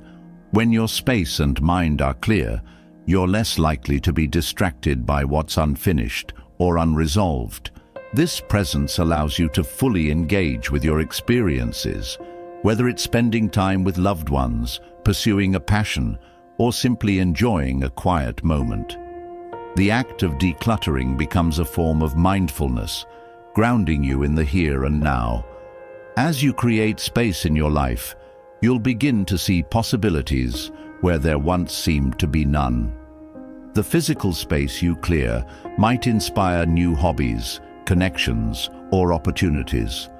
The mental clarity you gain might lead to breakthroughs in your work, relationships, or personal growth. Decluttering is about more than getting rid of what doesn't belong. It's about making room for what does. It's an act of self-respect, a way of honoring your time, energy, and potential. Creating space for what truly matters is a journey of self-discovery and empowerment. It's about recognizing that you don't need to hold on to everything to feel secure or complete. By letting go of the excess, you free yourself to focus on the things that bring you joy, purpose, and peace. This process transforms not only your environment, but also your perspective, helping you live with greater intention and alignment. Clearing physical and mental clutter provides a profound sense of liberation, opening space for clarity, peace, and focus. But even as your surroundings and mind become more aligned, another weight often lingers unnoticed: the tendency to compare yourself to others. This quiet yet powerful habit seeps into your thoughts, shaping your perception of success, happiness, and worth. It whispers that you're not enough, urging you to measure your progress against someone else's story. Breaking free from comparison isn't just about finding confidence, it's about embracing the truth of your unique journey and learning to find fulfillment in your own growth. Comparison creates a mental trap, convincing you that the value of your life depends on how it stacks up against others. It's fueled by a scarcity mindset, where someone else's success feels like a threat to your own. This belief keeps you in a cycle of envy and inadequacy, constantly chasing achievements that might not even align with your values. Recognizing the harm of this habit is the first step toward freedom. Success isn't a finite resource, and someone else's progress doesn't diminish yours. By shifting your focus inward, you begin to see that your journey is yours alone and doesn't need to follow anyone else's timeline. Comparing yourself to others often distorts reality. You see their highlights, their accomplishments, milestones, or curated moments of joy, without knowing the full story. Social media amplifies this distortion, presenting polished snapshots that don't reflect the challenges, struggles, or sacrifices behind the scenes. This comparison robs you of gratitude for your own journey, making your achievements feel small and your progress invisible. Redirecting your attention to your own path allows you to appreciate how far you've come and recognize the growth that's uniquely yours. Your worth isn't determined by someone else's journey. Each person's life is shaped by a unique set of circumstances, choices, and opportunities. Comparing yourself to others is like comparing apples to oranges. Different experiences, strengths, and challenges make each path incomparable. Embracing your individuality means honoring your own pace and progress rather than measuring it against someone else's. Your value lies in who you are, not in how you compare. Focusing on your personal growth shifts your mindset from competition to collaboration. Instead of viewing others as rivals, you can see them as sources of inspiration or allies in your journey. Their achievements don't overshadow yours. They remind you of what's possible. By celebrating others' successes, you create a mindset of abundance, where everyone's progress contributes to a collective sense of possibility. This shift not only strengthens your relationships, but also deepens your sense of connection and purpose. Comparison often stems from a lack of clarity about your own goals and values. When you're unsure of what matters most to you, it's easy to adopt someone else's definition of success. This leads to chasing goals that don't truly resonate, leaving you unfulfilled even when you achieve them. Taking time to reflect on your priorities and define success on your terms helps you align your actions with your values. This clarity creates a sense of direction and confidence that makes comparison less tempting. The habit of comparison also distracts you from the present moment. By fixating on what others have or where they are, you miss the richness of your own life. Gratitude is a powerful antidote to this tendency. Focusing on what you have rather than what you lack shifts your perspective from scarcity to abundance. Gratitude helps you see the beauty and value in your journey, reminding you that fulfillment comes from appreciating the present, not from constantly striving to match someone else's path. Letting go of comparison doesn't mean ignoring others' successes or pretending challenges don't exist. It means approaching your journey with intention and authenticity. When you focus on your personal growth, you build a foundation of confidence and self-worth that isn't shaken by external factors. This confidence allows you to engage with others from a place of curiosity and connection, rather than judgment or envy. You can admire someone's achievements without feeling diminished, knowing that your worth isn't tied to comparison. Breaking the habit of comparison also involves addressing the insecurities that fuel it. Often, the urge to compare stems from doubts about your own abilities or worth. These doubts make others' successes feel like proof of your inadequacy. Building self-awareness helps you identify these triggers and challenge the narratives that underlie them. When you recognize that your insecurities are reflections of your inner fears, not objective truths, you can begin to rewrite your story with compassion and confidence. Your energy is one of your most valuable resources, and comparison drains it needlessly. Each moment spent fixating on someone else's life is a moment taken away from building your own. Redirecting this energy toward your goals, passions, and relationships creates a sense of empowerment. Instead of measuring yourself against others, measure yourself against who you were yesterday. This focus on progress rather than perfection transforms comparison into motivation, helping you grow without sacrificing your peace. Comparison also affects how you view relationships. When you're caught in the cycle of comparison, it's easy to feel isolated or resentful. You might distance yourself from people you admire, believing their success makes you less worthy. But relationships thrive on authenticity and mutual support, not competition. By letting go of comparison, you create space for deeper connections, where both people can grow and celebrate each other's journeys. This shift enriches your relationships and reminds you of the power of collaboration over competition. One of the most liberating realizations is that you don't need to compete to be valuable. Life isn't a race, and success isn't a finish line. Your journey is a unique combination of challenges, growth, and triumphs that can't be measured against anyone else's. Embracing this truth allows you to step off the treadmill of comparison and focus on living a life that feels meaningful to you.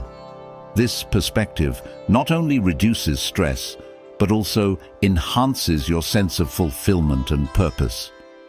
Letting go of comparison is a practice, not a one-time decision. It requires mindfulness and intention, as well as a commitment to aligning your actions with your values. Each time you catch yourself comparing, pause and redirect your focus to your own path. Celebrate your progress, honor your struggles, and trust that your journey is unfolding exactly as it's meant to. This practice strengthens your sense of self and helps you cultivate a mindset of gratitude, resilience, and growth. As you release the habit of comparison, you'll notice a profound shift in how you experience life. Challenges feel less daunting, relationships become more fulfilling, and your achievements feel more meaningful. You'll find that true fulfillment doesn't come from matching someone else's success, but from embracing the uniqueness of your own story. This freedom transforms how you see yourself and others, allowing you to live with authenticity, confidence, and joy. Releasing the burden of comparison frees your mind to focus on your own unique journey. But even when you find peace in embracing your individuality, another challenge often emerges: the weight of unnecessary obligations. These commitments, many of which you may never have consciously chosen, drain your energy and time. They often arise from a sense of duty, fear of disappointing others, or an unwillingness to set boundaries. Learning to say no without guilt isn't just about protecting your schedule. It's about reclaiming your life for the things that truly matter. Unnecessary obligations have a way of sneaking into your life and settling there, often disguised as harmless requests or social expectations. Over time, these small concessions add up, leaving you overwhelmed and stretched too thin. You say yes out of politeness or habit, but each yes takes away from the energy you could spend on your goals, passions, or well-being. Recognizing these obligations for what they are, a drain on your resources, is the first step toward freeing yourself from them. Saying no feels uncomfortable because it challenges deeply ingrained beliefs about responsibility and kindness. You may worry that declining an invitation or refusing a task makes you selfish or unhelpful. But saying no isn't about rejecting people. It's about honoring your priorities. When you say yes to everything, you dilute the value of your commitments. By learning to say no thoughtfully, you ensure that when you do say yes, it's meaningful and genuine. Setting boundaries requires clarity about your values and priorities. Without this clarity, it's easy to feel obligated to take on anything that comes your way. Reflect on what matters most to you: your health, relationships, career, or personal growth. And let these priorities guide your decisions. When a request arises, ask yourself whether it aligns with your values. If it doesn't, declining isn't selfish. It's a way of staying true to what's important to you. The fear of disappointing others often keeps you stuck in unnecessary obligations. You worry that saying no will damage relationships or make you appear unreliable. But people who truly value you will respect your boundaries, even if they feel disappointed in the moment. Communicating your no with honesty and kindness helps maintain these relationships while protecting your energy. A simple, clear explanation is often enough. I can't commit to this right now, but I appreciate you thinking of me. One of the most empowering aspects of learning to say no is the realization that you don't owe anyone an explanation. While it's courteous to communicate your reasons, you don't have to justify your decisions to anyone. Your time and energy are yours to manage, and it's okay to decline without over-explaining. A polite but firm no sets a boundary without inviting negotiation or guilt. Unnecessary obligations often stem from a desire to maintain appearances or meet societal expectations. You might feel pressured to attend every event, volunteer for every project, or say yes to every favor because it's what's expected. But living according to others' expectations leaves little room for authenticity. By letting go of the need to please everyone, you create space for the things that genuinely matter to you. Overcommitting yourself doesn't just affect your schedule, it impacts your well-being. When your time is filled with obligations that don't serve you, stress and resentment build. You may find yourself rushing from one task to another, unable to fully engage or enjoy any of them. This constant busyness takes a toll on your mental and physical health, leaving you depleted. Saying no allows you to slow down and focus on quality over quantity, creating a life that feels more balanced and fulfilling. Learning to say no is a skill that takes practice. Start small by declining requests that feel least aligned with your values. As you gain confidence, it becomes easier to set boundaries in more challenging situations. Each time you say no, you reinforce your ability to protect your time and energy. Over time, this practice becomes second nature, helping you navigate obligations with confidence and clarity. Saying no without guilt also involves addressing your internal dialogue. You might feel selfish or unkind for putting your needs first, but these feelings often stem from societal conditioning rather than truth. Remind yourself that setting boundaries isn't about rejecting others. It's about ensuring you have the capacity to show up fully for the commitments that matter. Taking care of yourself isn't selfish. It's essential for showing up as your best self in all areas of life. Another way to navigate unnecessary obligations is by reframing how you view them. Instead of seeing every request as an absolute must, consider whether it's an opportunity or a burden. Opportunities align with your goals and values, while burdens drain your energy without adding value. This perspective helps you make decisions that support your well-being rather than depleting it. Delegation is another powerful tool for managing obligations.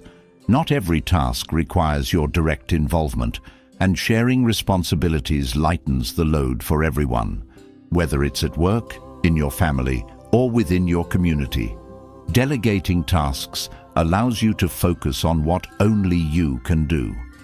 This approach fosters collaboration and reminds you that you don't have to carry everything alone.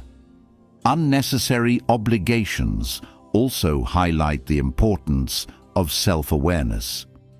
When you're clear about your limits, what you can and cannot take on, it becomes easier to communicate them to others. Knowing your limits isn't a weakness. It's a strength that allows you to protect your energy and prioritize effectively. This self-awareness helps you recognize when a yes would stretch you too thin and gives you the confidence to say no. Saying no doesn't mean shutting people out or avoiding responsibility. It means choosing how you spend your time and energy with intention. By saying no to things that don't serve you, you're saying yes to the things that do. This shift creates a sense of empowerment and freedom, allowing you to live a life that feels aligned with your values and goals. As you practice setting boundaries, you'll notice a ripple effect on your overall well-being. Your relationships improve because you're able to engage with others from a place of authenticity and presence. Your stress levels decrease as you let go of obligations that don't align with your priorities. And most importantly, you regain a sense of control over your life, creating space for the things that truly matter. Letting go of unnecessary obligations frees your time and energy, allowing you to focus on what truly matters. But even with a lighter load, there's often a deeper weight that lingers: regret. The unspoken what-ifs and if-onlys that echo in your mind can hold you captive to the past, pulling you away from the present and stalling your ability to move forward. Releasing regret isn't about rewriting history. It's about finding peace in the lessons it offers and forgiving yourself for what cannot be undone. Regret has a unique way of anchoring you in moments that no longer exist. It plays back scenes in your mind, convincing you that if you had acted differently, things would be better now. This cycle of self-recrimination creates a sense of helplessness, as you're trapped in a reality that can't be changed. Recognizing this pattern is the first step toward breaking free.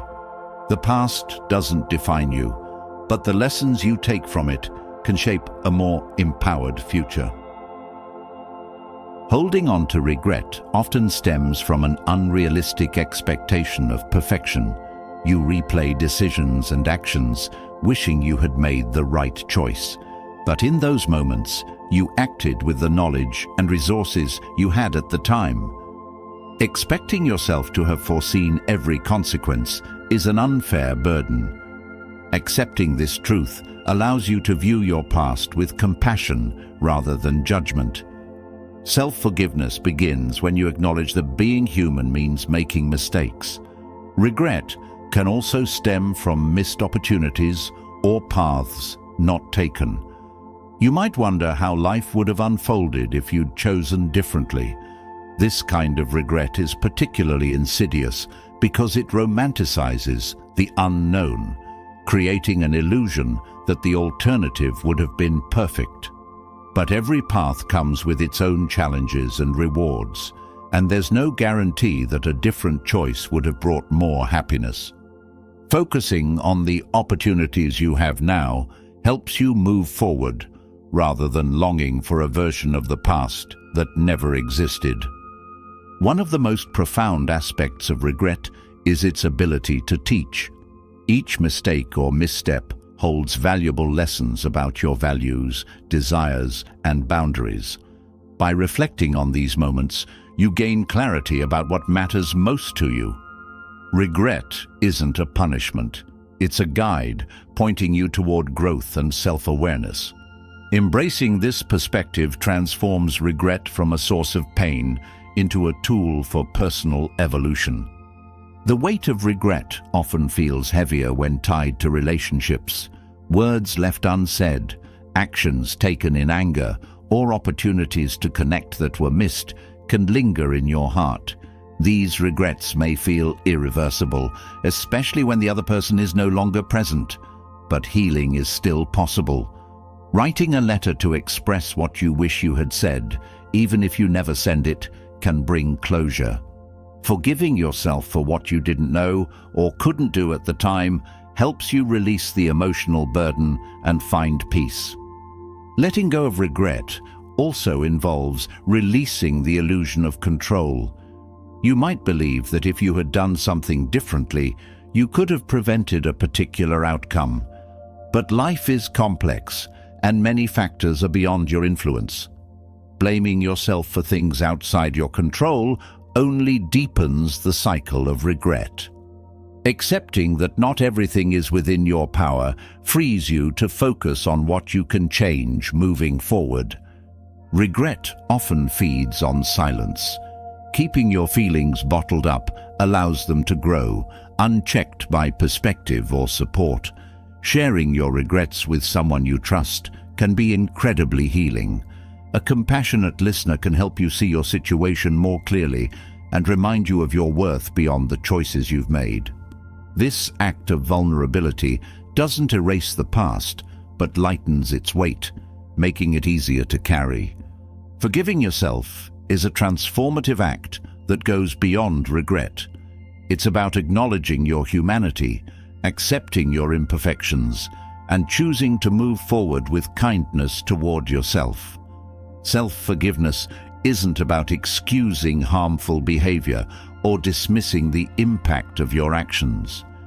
It's about recognizing that you can't change the past, but can take responsibility for your growth. This act of grace allows you to reclaim your power and live with greater intention. Regret often thrives in the gap between expectation and reality. You might regret not achieving a goal or living up to a standard you set for yourself. These feelings can create a sense of failure, overshadowing your progress and efforts. Reframing your perspective helps bridge this gap. Instead of focusing on what you didn't achieve, acknowledge the steps you took, the challenges you faced, and the resilience you showed. Celebrating progress over perfection transforms regret into motivation. Mindfulness is a powerful tool for releasing regret. By grounding yourself in the present moment, you shift your focus from what was to what is. Mindfulness teaches you to observe your thoughts without judgment, allowing you to see regret as a passing emotion rather than a permanent state. Practices like meditation, deep breathing, or simply paying attention to your surroundings help you reconnect with the present and let go of the past. Another way to release regret is by cultivating gratitude. Regret focuses on what went wrong, but gratitude highlights what's going right.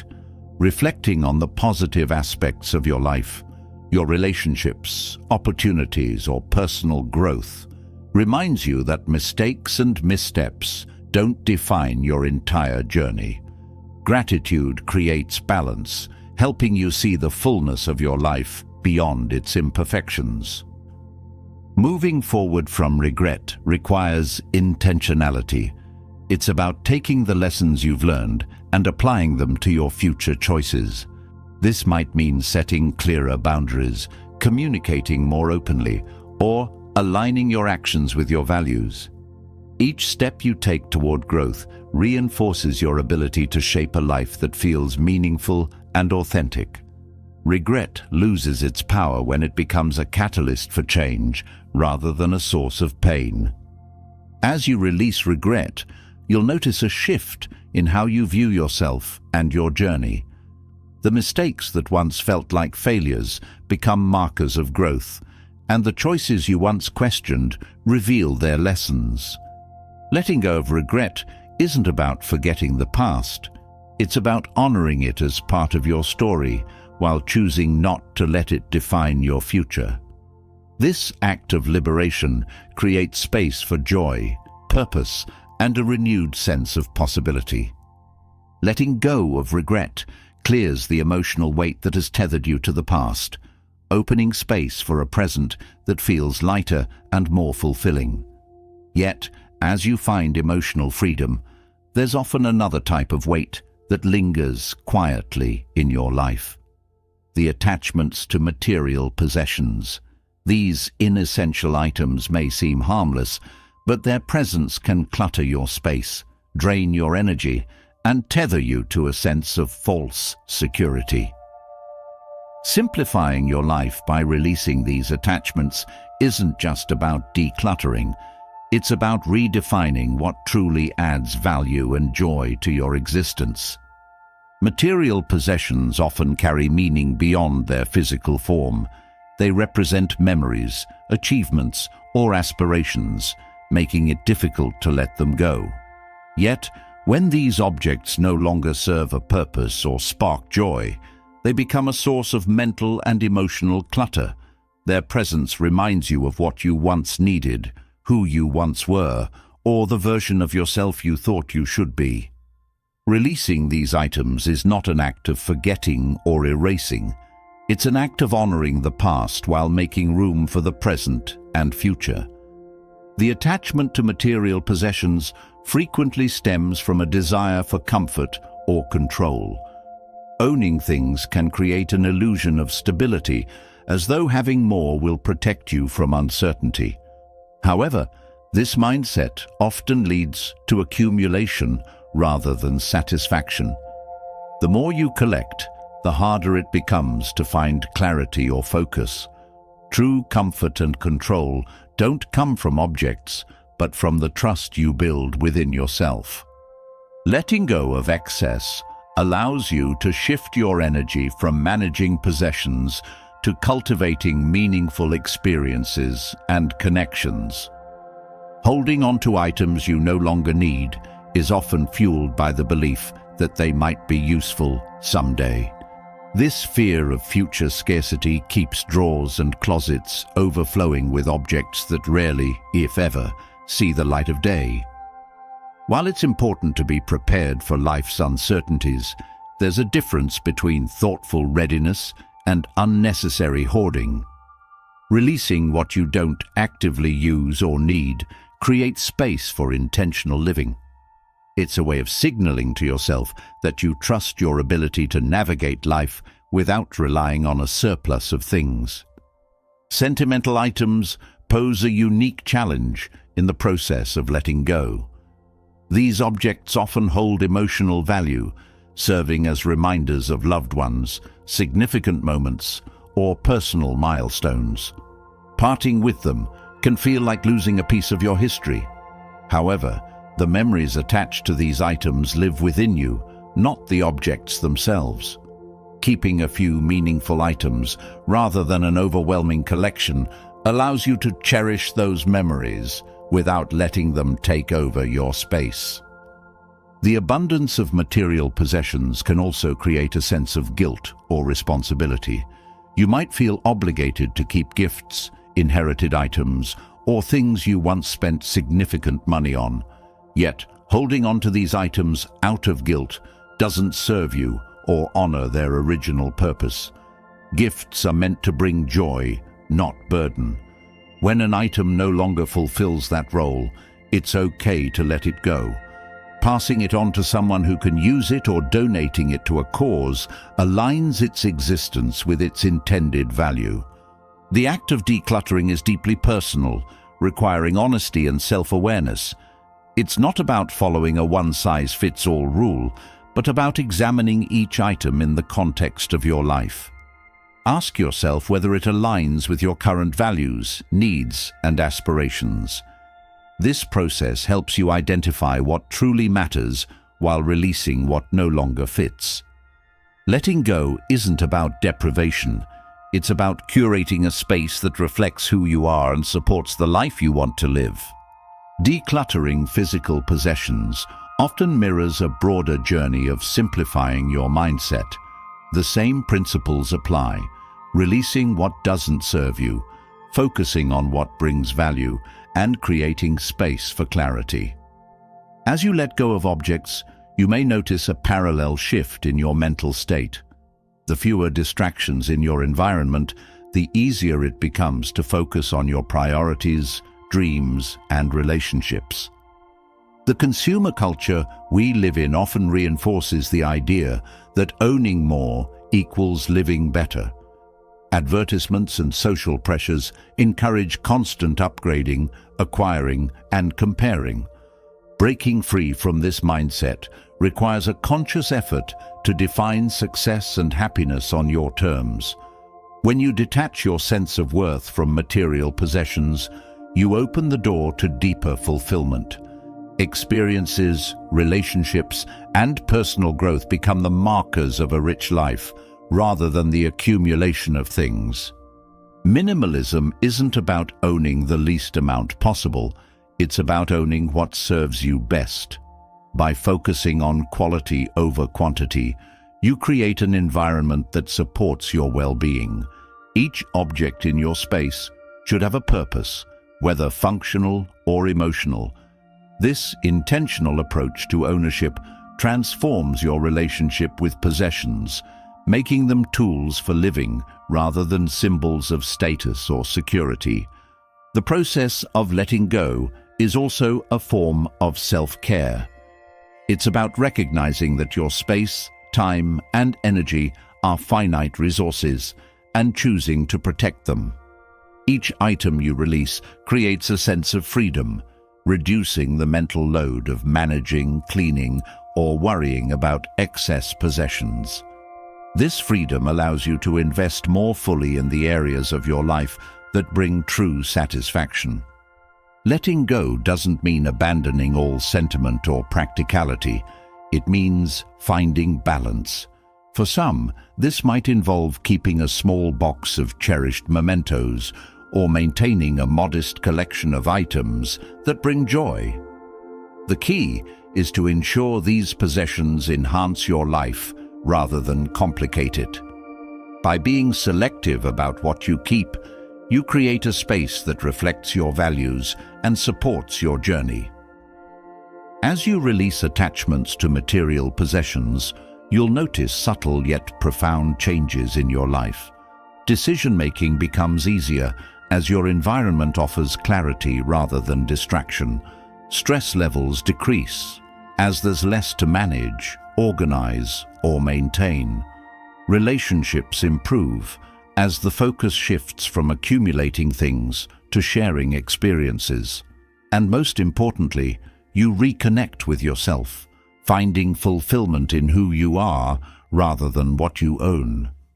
Simplifying your material world is an act of empowerment. It's a way of reclaiming your energy, focus, and time from the objects that no longer serve you. By letting go of what weighs you down, you create space for growth, joy, and possibility. This journey isn't just about decluttering. It's about rediscovering the freedom and fulfillment that come from living with intention. Releasing attachments to inessential possessions creates space for clarity, freedom, and a renewed focus on what truly matters. But even as the physical and emotional burdens lighten, another weight often lingers in the background: the pursuit of perfection. This silent force convinces you that only flawless efforts, appearances, or outcomes are worthy of value.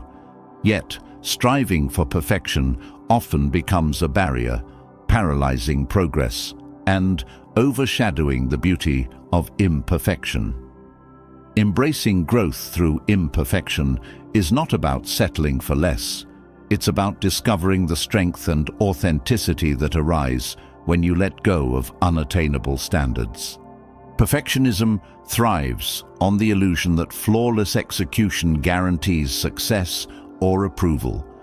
It convinces you that mistakes are signs of failure, not stepping stones to growth.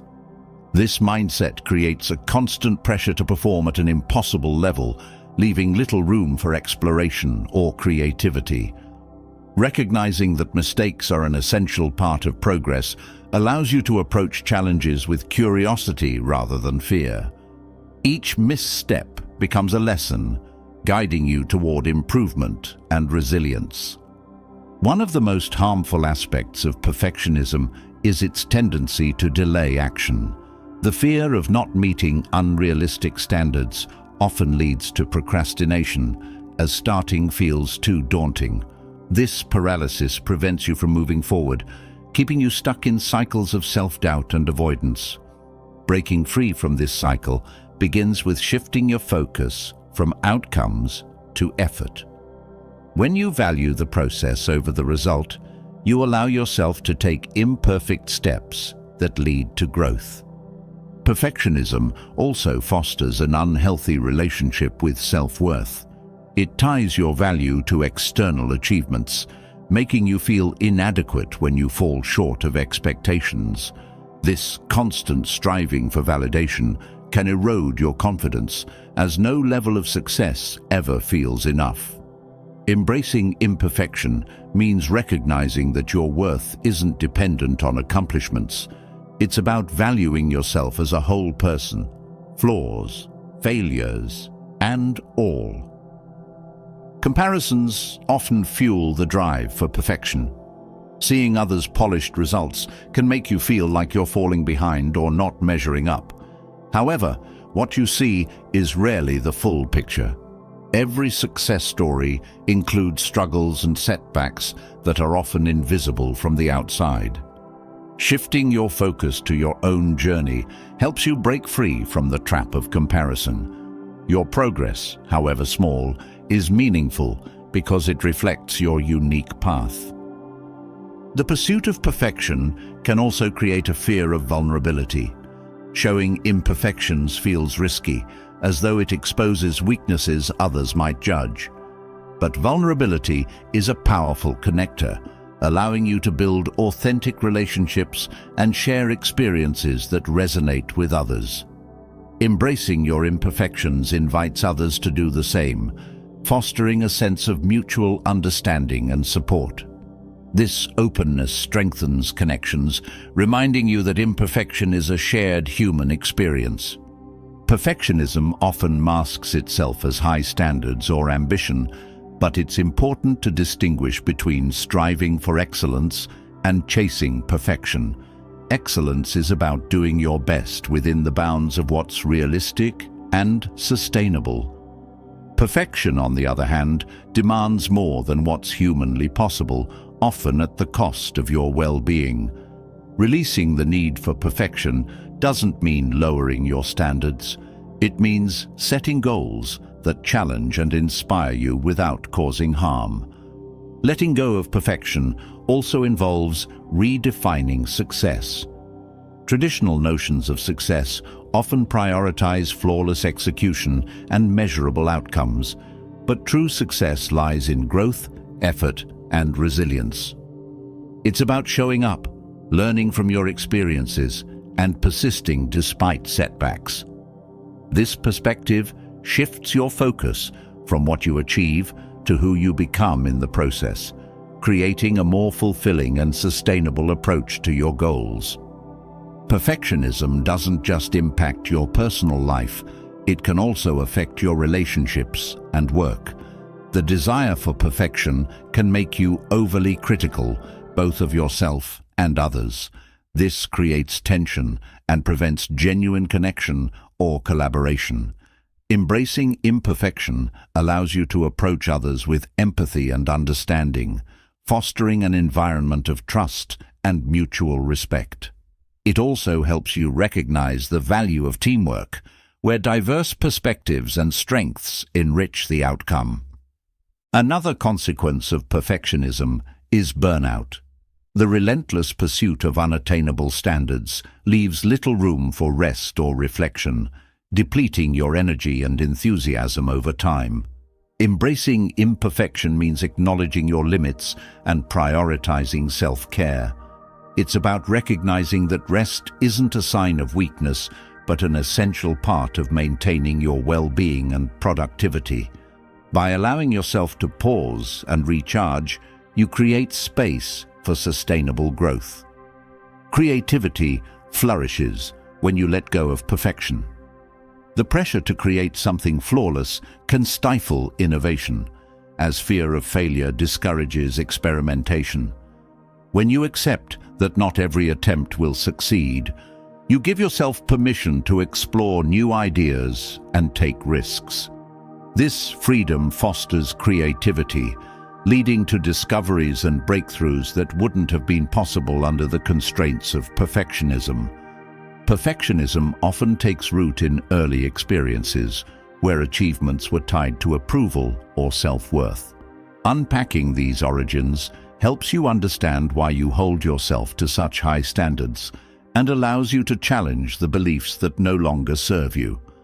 By addressing these patterns with self-compassion, you can begin to rewrite your narrative, shifting from a mindset of perfection to one of growth and self-acceptance. Practicing self-compassion is a key element in overcoming perfectionism. It involves treating yourself with the same kindness and understanding that you would offer a friend. Instead of criticizing yourself for falling short, acknowledge your efforts and celebrate your progress. Self-compassion creates a supportive inner dialogue, helping you navigate challenges with resilience and grace. Letting go of perfectionism doesn't happen overnight. It's a gradual process of unlearning and relearning, of choosing progress over perfection again and again.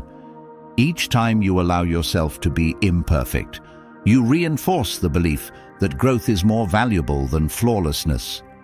Over time, this mindset becomes second nature, freeing you to pursue your goals with confidence and joy. As you embrace imperfection, you'll notice profound shifts in your life.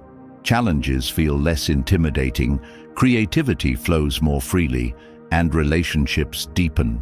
You'll find that the beauty of life lies not in its perfection, but in its authenticity.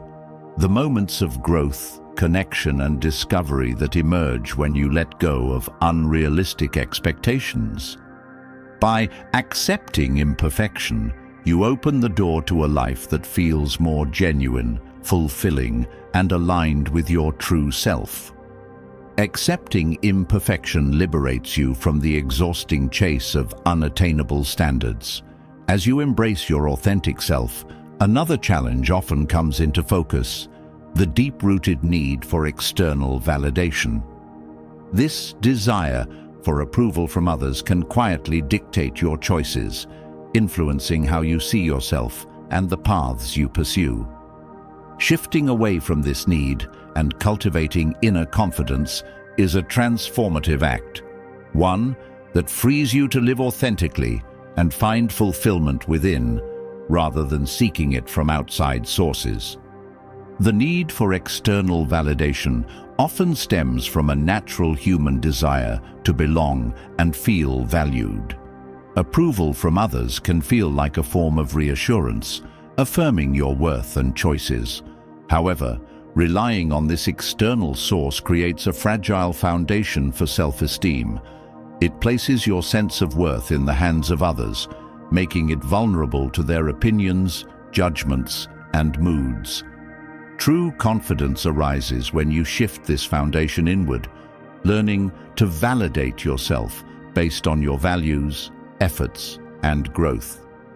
Constantly seeking external approval often leads to a cycle of self-doubt.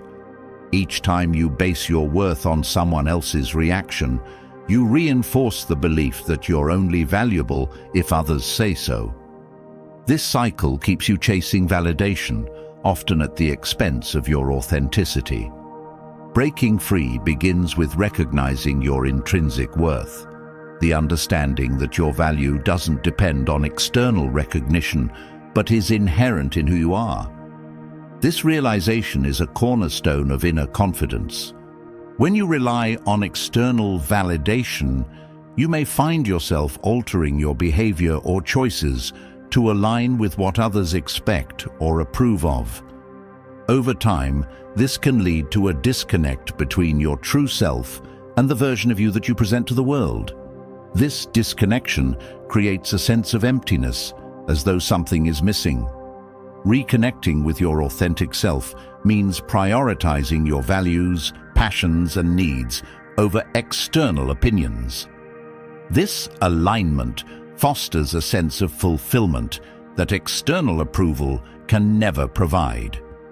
Inner confidence grows when you shift your focus from pleasing others to living in alignment with your values. Instead of seeking approval for your actions, ask yourself whether they reflect your true priorities and beliefs. This internal validation creates a sense of integrity and self-respect, as you're living in a way that feels right to you, regardless of how others perceive it. Over time, this practice strengthens your confidence, making you less reliant on external opinions. Building inner confidence also involves embracing vulnerability. The fear of rejection or disapproval often fuels the need for external validation, leading you to hide your true thoughts, feelings, or desires. Vulnerability, however, is a powerful connector. It allows you to show up authentically, even when it feels risky.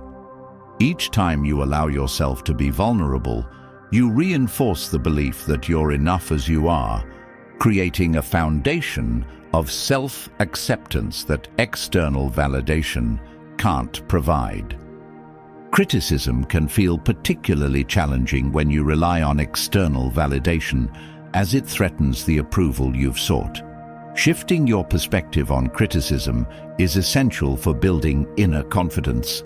Instead of viewing it as a reflection of your worth, see it as an opportunity for growth. Not all criticism is constructive, but when it comes from a place of care or expertise, it can offer valuable insights. Learning to differentiate between helpful feedback and unhelpful negativity empowers you to grow without compromising your sense of self-worth.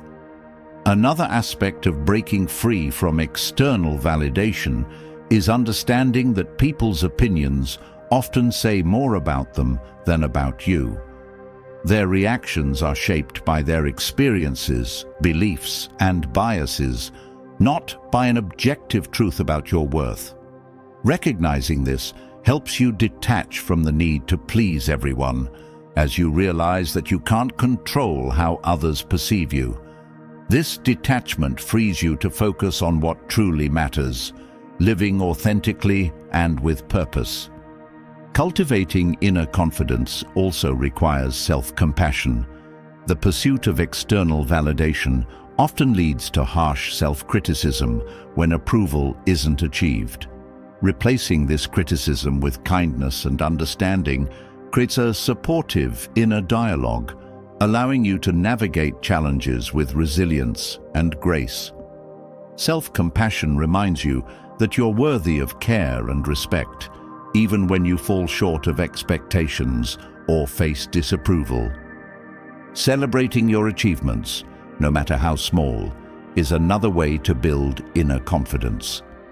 External validation often overshadows the value of your own efforts, making it easy to dismiss your progress if it goes unrecognized by others.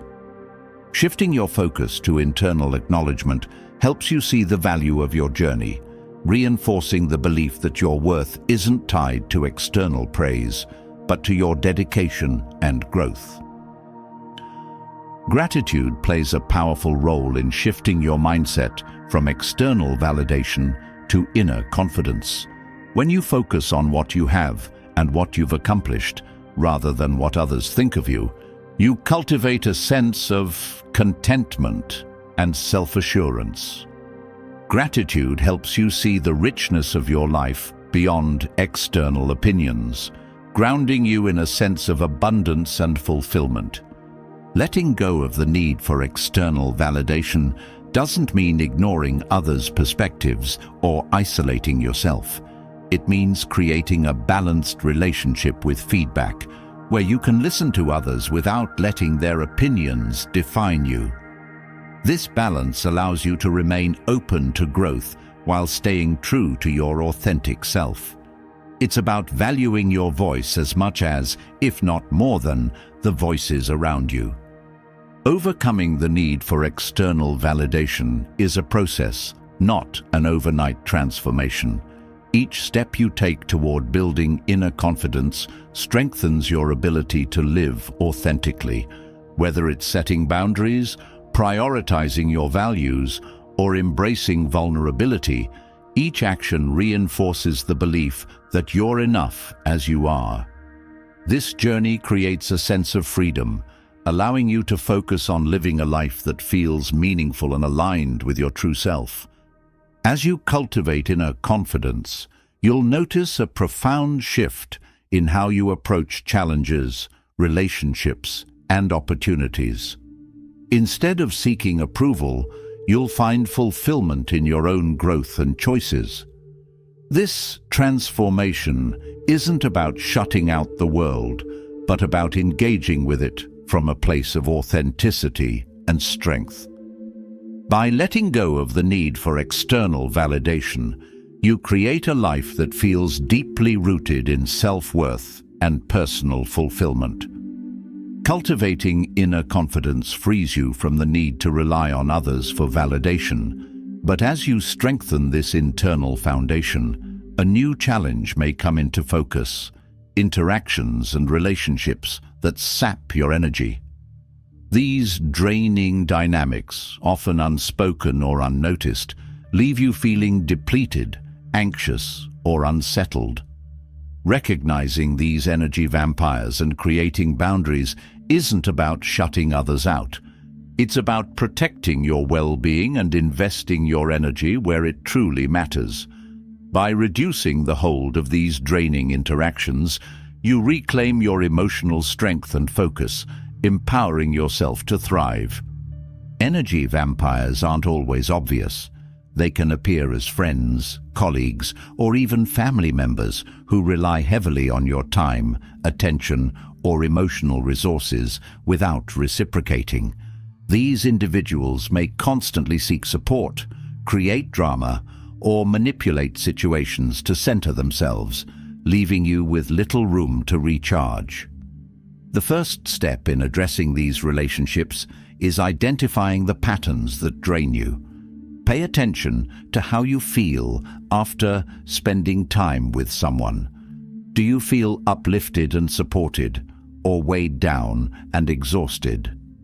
Recognizing energy vampires also means understanding that not all draining interactions are malicious.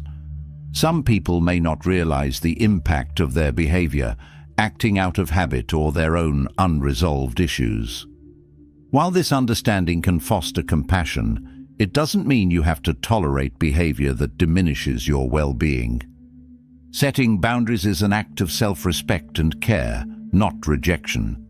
It allows you to preserve your energy while maintaining empathy for others. One common trait of energy vampires is their tendency to dominate conversations or relationships, leaving little space for your needs or experiences. These individuals often steer interactions toward their problems, creating a one-sided dynamic that can feel exhausting. Addressing this requires assertiveness and clarity. Redirecting conversations or gently expressing your own needs helps balance the interaction, reminding both parties that relationships should be mutual and supportive. Manipulation is another hallmark of energy-draining dynamics. Some individuals use guilt, flattery, or subtle pressure to gain your compliance or attention. Recognizing these tactics is essential for protecting your energy. When someone uses guilt to influence you, it's important to pause and reflect on whether their request aligns with your values and priorities.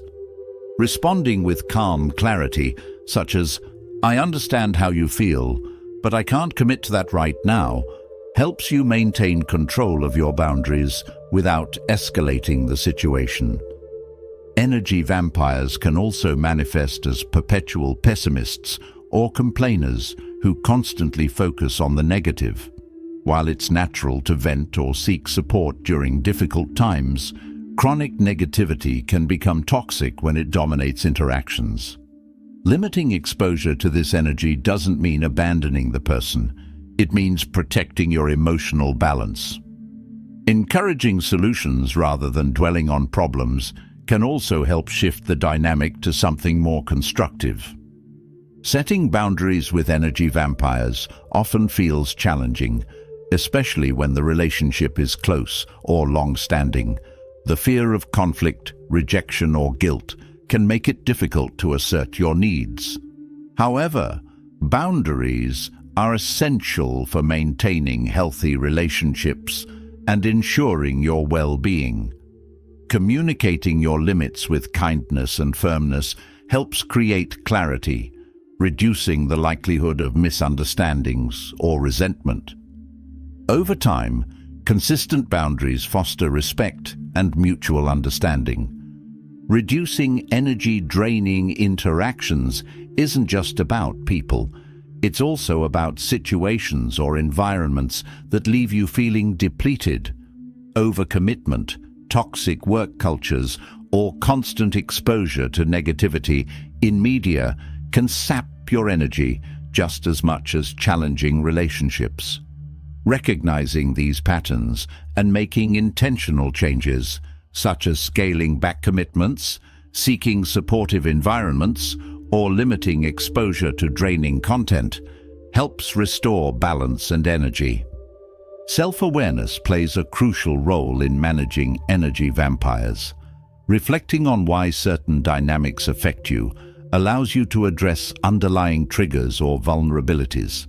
For example, if you often feel responsible for fixing others' problems, this tendency might make you more susceptible to draining interactions.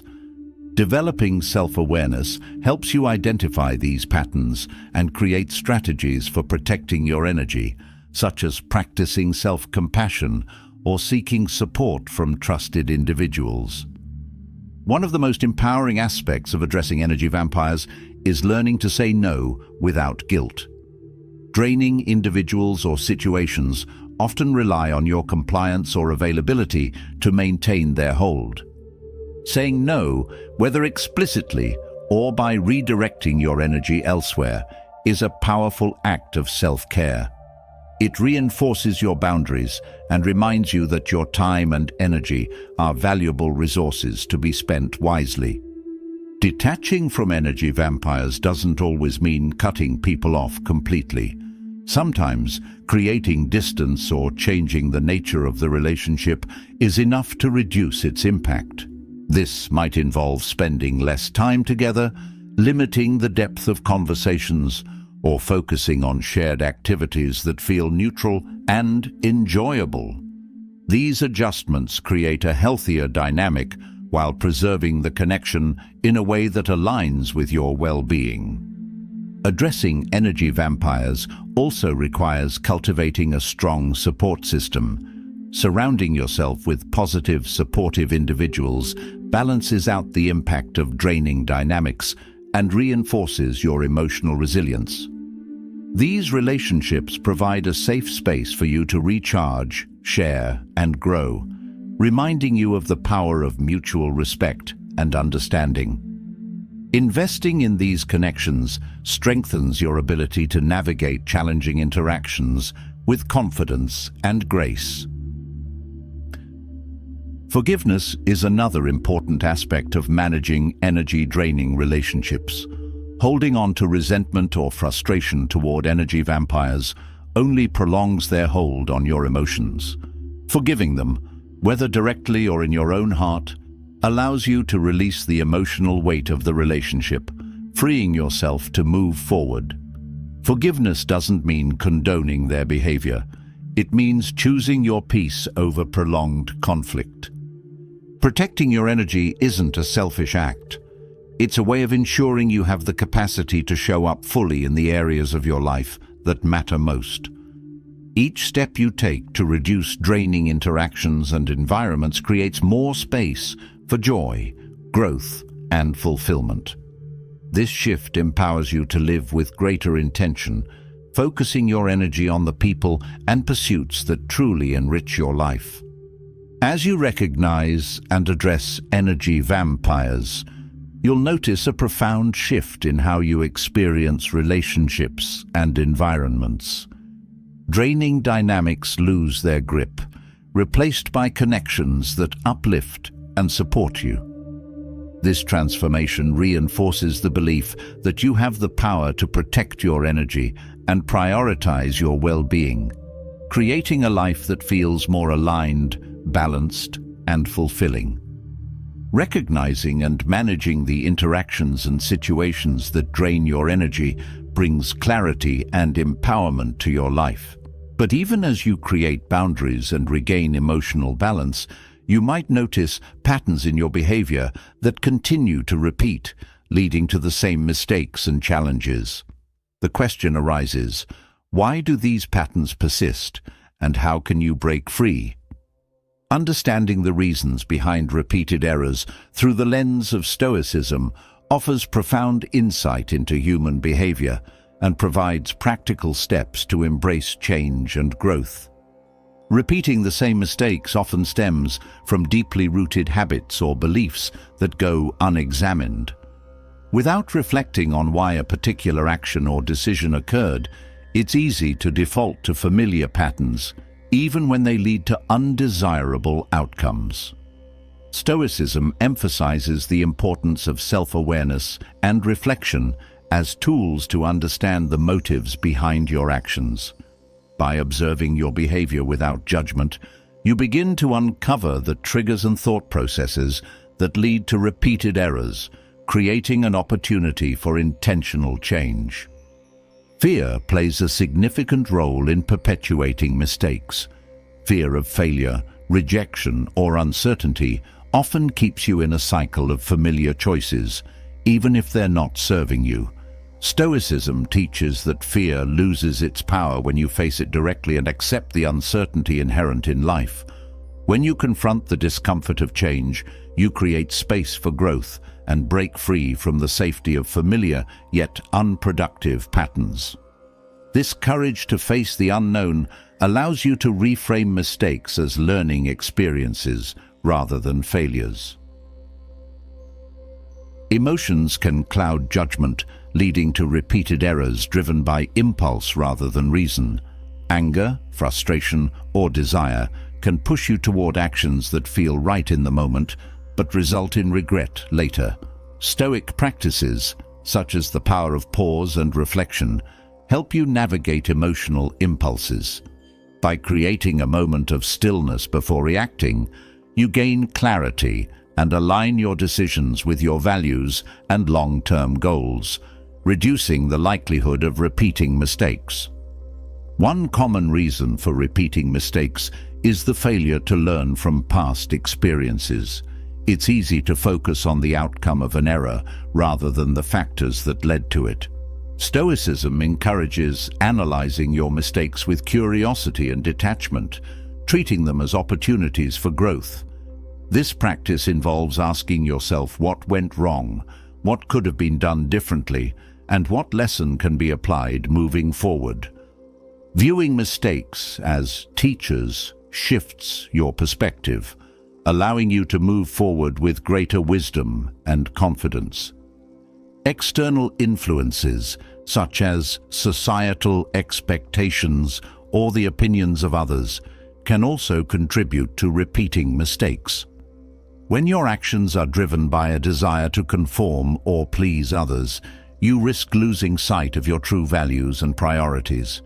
Stoicism advocates for aligning your actions with your inner principles rather than external pressures. By focusing on what is within your control, your thoughts, choices, and attitudes, you free yourself from the need to seek approval, reducing the influence of external factors on your decisions. The lack of a clear purpose or direction can leave you vulnerable to repeating unproductive patterns. When you're uncertain about your goals or priorities, it's easy to drift into familiar behaviors, even if they don't lead to meaningful outcomes. Stoicism emphasizes the importance of living with intention and clarity. Defining your values and aligning your actions with them creates a sense of direction, making it easier to avoid repeating mistakes that don't serve your purpose.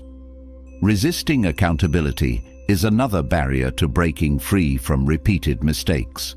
Blaming circumstances or others for your actions prevents you from taking ownership of your choices and their outcomes. Stoicism teaches that true freedom comes from accepting responsibility for your life. This doesn't mean blaming yourself harshly, but acknowledging that your actions are within your control.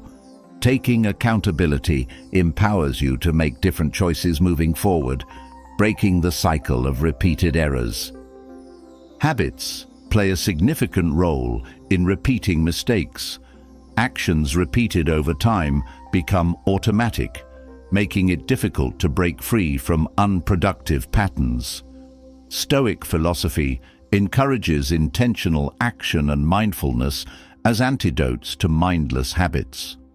By becoming aware of your routines and consciously choosing actions that align with your values, you begin to reshape your behavior. This process requires patience and persistence, as creating new habits takes time and effort, but the rewards are transformative. Another factor that perpetuates mistakes is the reluctance to seek help or guidance. Pride, fear of judgment, or the belief that you should handle everything alone can prevent you from gaining valuable insights or support. Stoicism values the role of community and mentorship in personal growth. Seeking advice from trusted individuals or learning from others' experiences provides new perspectives and strategies for overcoming challenges. This collaborative approach fosters growth and helps you break free from patterns that no longer serve you. The inability to let go of the past can also lead to repeated mistakes. Regret, guilt, or nostalgia for a different time can anchor you to behaviors or choices that are no longer relevant. Stoicism teaches the importance of living in the present moment and focusing on what is within your control now. Letting go of the past doesn't mean forgetting it, but using it as a source of wisdom rather than a weight that holds you back. This mindset shift allows you to approach life with renewed clarity and purpose. Breaking free from repeated mistakes requires self-discipline and resilience. It's easy to fall back into familiar patterns when change feels difficult or progress seems slow. Stoicism encourages viewing setbacks as part of the journey, not as reasons to give up. By committing to consistent effort and embracing the challenges of growth, you build the strength to create lasting change. Each step forward, no matter how small, reinforces your ability to shape your future. Self-forgiveness is an essential part of this process. Holding on to self-blame or harsh criticism for past mistakes can create a cycle of negativity that makes it harder to move forward. Stoicism teaches compassion toward oneself as a vital element of growth. Forgiving yourself doesn't mean excusing harmful behavior, but recognizing that you're human and capable of learning and improving. This act of grace allows you to release the emotional weight of past mistakes and focus on creating a better path ahead. As you explore the reasons behind repeated mistakes and embrace the tools to break free, you'll notice profound changes in your life. Patterns that once felt inescapable begin to shift, replaced by intentional choices and meaningful progress. This journey isn't about achieving perfection, but about cultivating awareness, resilience, and the courage to grow. Each step you take toward understanding and addressing your patterns brings you closer to a life aligned with your values and aspirations. Breaking free from repeated mistakes often brings clarity about the need to reevaluate relationships, particularly those that leave emotional wounds or lingering ties. Even when growth becomes a priority, detaching emotional from someone can feel like an uphill battle, as if every step forward is met with an invisible pull backward. Stoic wisdom, particularly the teachings of Marcus Aurelius, offers profound guidance on how to release these attachments with dignity and inner peace. This isn't about severing ties with resentment or anger, but about finding emotional liberation through understanding, resilience, and self-control. Emotional detachment begins with recognizing the nature of impermanence. Marcus Aurelius emphasized that everything in life is temporary: our relationships, experiences, and even our own existence. By accepting this reality, you gain clarity that clinging too tightly to anyone or anything only deepens your suffering when change inevitably occurs. Understanding that nothing is truly permanent allows you to approach relationships with gratitude for their presence, while cultivating the strength to let go when their chapter in your life ends. One of the reasons emotional detachment feels so difficult is the weight of expectations we place on relationships. You may hope for someone to fulfill a specific role in your life, to meet your emotional needs, or to stay unchanged as time moves on. When those expectations go unmet, disappointment and attachment intertwine, creating an emotional loop of yearning and frustration. Stoicism teaches the power of releasing expectations by focusing instead on accepting people as they are, not as you wish them to be. This mindset reduces emotional friction and frees you from the turmoil of unmet desires. Another key to emotional detachment is understanding the nature of control. Marcus Aurelius reminds us that we only have control over our own thoughts, actions, and responses, not over the behaviors or emotions of others. This distinction is liberating, as it removes the burden of trying to change someone else or hold on to a relationship that no longer serves your well-being. Redirecting your focus toward what you can control, your perspective and choices, empowers you to find peace within yourself, regardless of external circumstances. Stoicism also highlights the importance of rationality over emotional impulsivity. Emotional attachments often lead to reactions driven by fear, anger, or sadness, clouding your judgment and prolonging inner turmoil. Practicing rational detachment involves observing your emotions without being consumed by them. This doesn't mean suppressing your feelings, but rather understanding them as transient states that don't define you. By creating space between your emotions and your actions, you can respond to situations with clarity and composure, fostering a healthier detachment. Forgiveness is another profound element of emotional detachment. Holding on to anger or resentment towards someone keeps you tethered to the past, preventing true release. Forgiveness doesn't mean condoning harmful behavior, but acknowledging that clinging to negative emotions only prolongs your suffering. Releasing these emotions allows you to reclaim your inner peace, untangling yourself from the grip of the past and creating room for growth.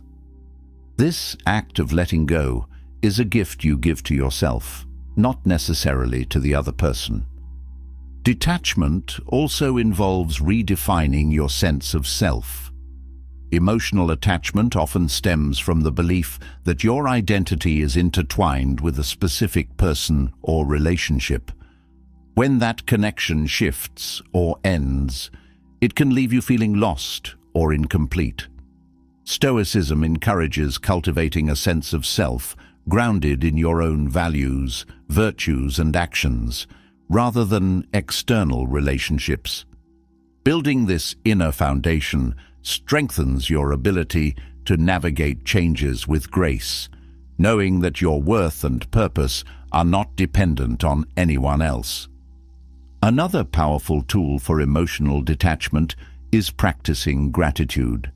Reflecting on the positive moments and lessons a relationship brought into your life helps you shift from a mindset of loss to one of appreciation.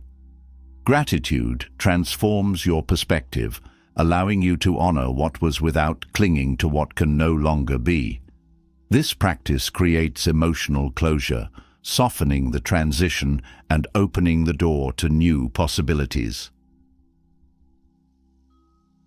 Marcus Aurelius often spoke of the interconnectedness of all things, emphasizing that individuals are part of a greater whole.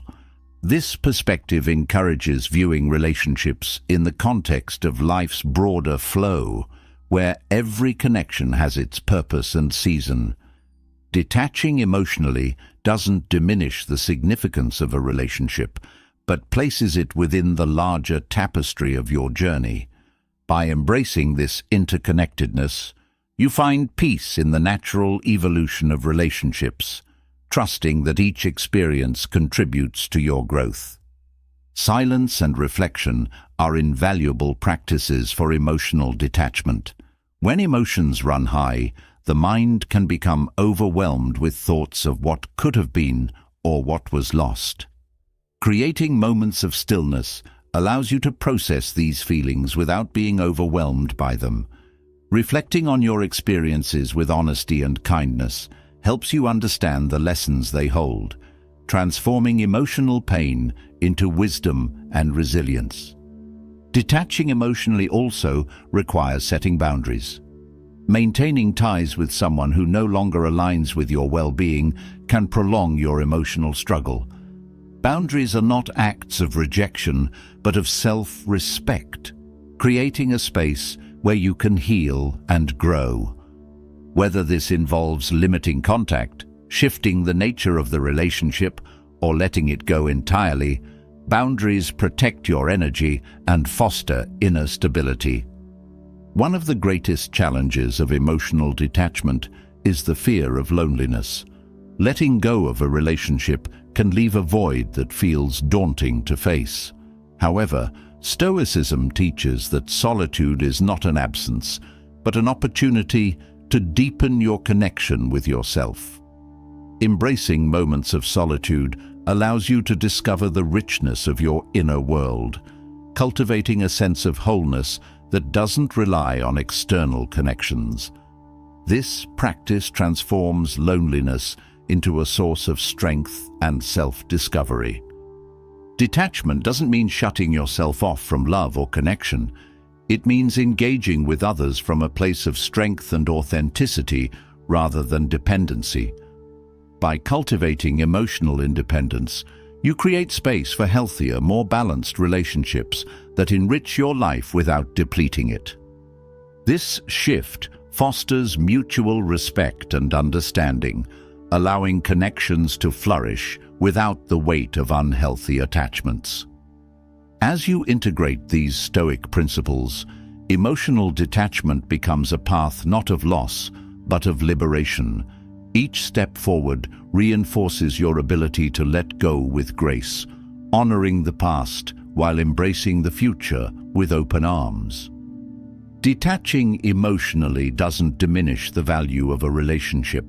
It amplifies your capacity to grow, evolve, and create a life grounded in resilience, wisdom, and inner peace. Letting go of emotional attachment strengthens your resilience and frees your heart for deeper clarity and purpose. Yet, in the journey of emotional balance, life will often test you with unpredictable challenges that demand calmness and inner stability. Whether it's a sudden conflict, a difficult decision, or an overwhelming wave of emotions, maintaining calm in any situation becomes a skill that transforms not only how you respond, but also how you live. Stoicism offers timeless guidance to cultivate this steadiness, enabling you to navigate life with clarity, strength, and unwavering composure. Remaining calm starts with the understanding that the only thing truly under your control is your response. The external world is full of variables, events, people, and outcomes that shift beyond your influence. Accepting this reality doesn't mean apathy or resignation, but embracing the freedom that comes from focusing on your inner world.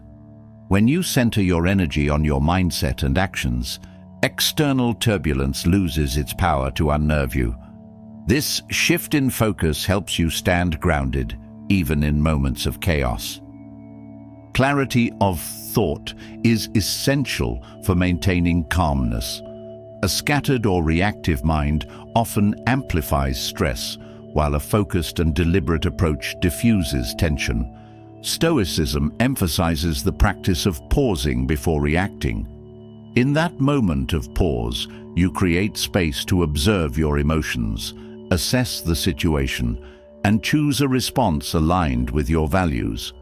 This pause, though brief, acts as a powerful tool to break the cycle of impulsive reactions, replacing them with thoughtful decisions. The practice of detachment further strengthens your ability to remain calm. Detachment doesn't mean indifference, but a conscious separation from outcomes and expectations. By letting go of the need for things to unfold in a specific way, you free yourself from the grip of disappointment or frustration. This mental freedom enables you to approach challenges with an open mind, finding solutions without being clouded by fear or attachment.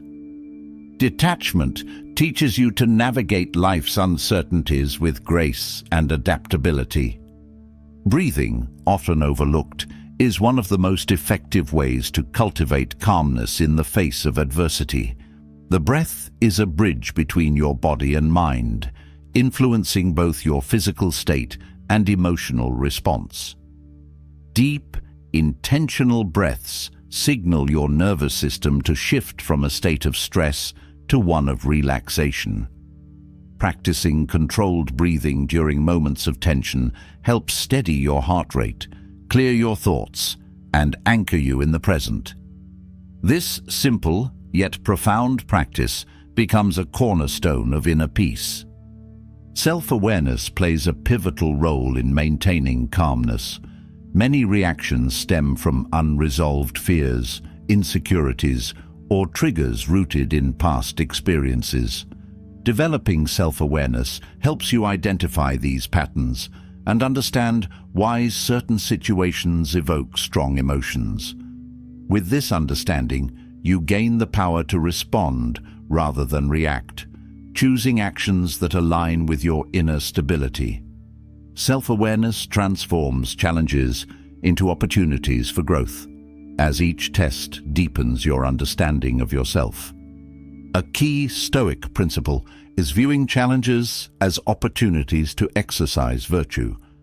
Difficult situations often bring out frustration, anger, or despair, but they also provide a chance to practice patience, courage, and wisdom.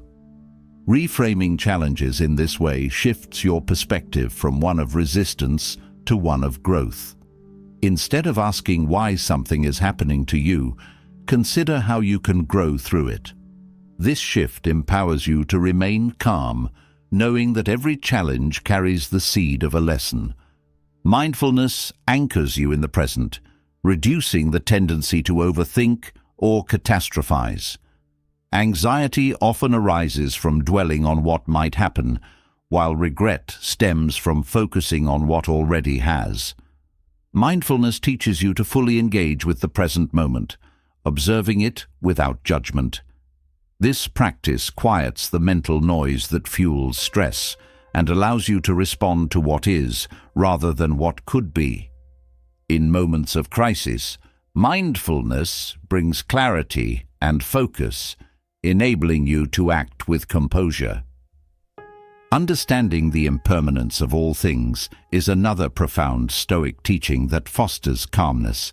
No situation, no matter how challenging, lasts forever. This awareness helps you put difficulties into perspective, knowing that time will inevitably bring change. Embracing impermanence allows you to face challenges with patience and resilience, trusting that even the most turbulent storms will pass. This perspective softens the grip of fear and helps you remain steady in the face of uncertainty. Compassion, both for yourself and others, plays a vital role in maintaining calmness.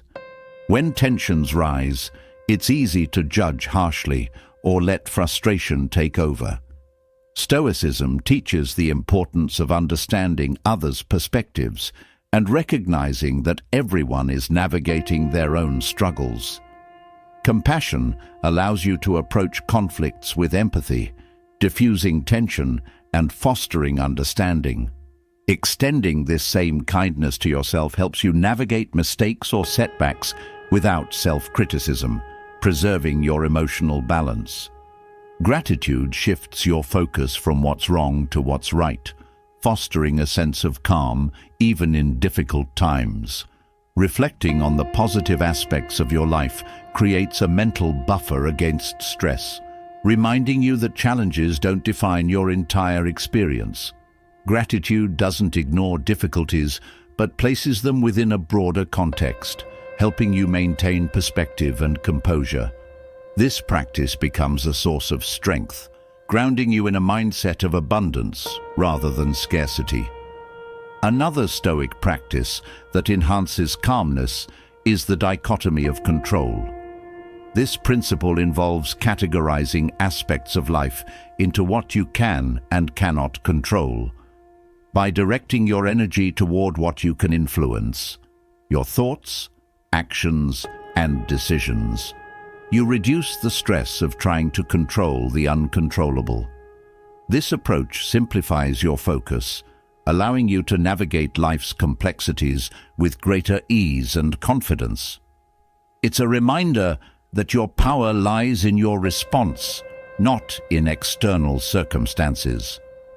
Preparation is a powerful tool for remaining calm. Anticipating challenges and visualizing how you will respond equips you with the mental strength to face them when they arise. This Stoic exercise, known as premeditatio malorum, involves considering potential difficulties and planning your reactions in advance.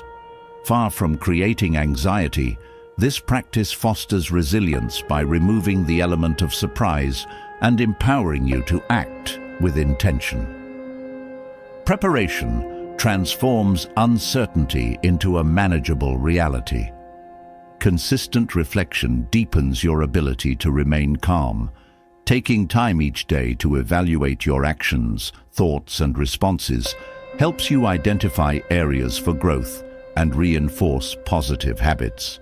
Reflection isn't about criticism, but about learning and refining your approach to challenges. This practice strengthens your inner foundation, ensuring that when difficulties arise, you meet them with wisdom and steadiness. By integrating these principles, calmness becomes more than a reaction. It becomes a way of being. It's not about suppressing emotions or avoiding challenges, but about cultivating an inner strength that carries you through them. Each time you choose calmness over chaos, you reinforce your ability to navigate life with clarity and grace.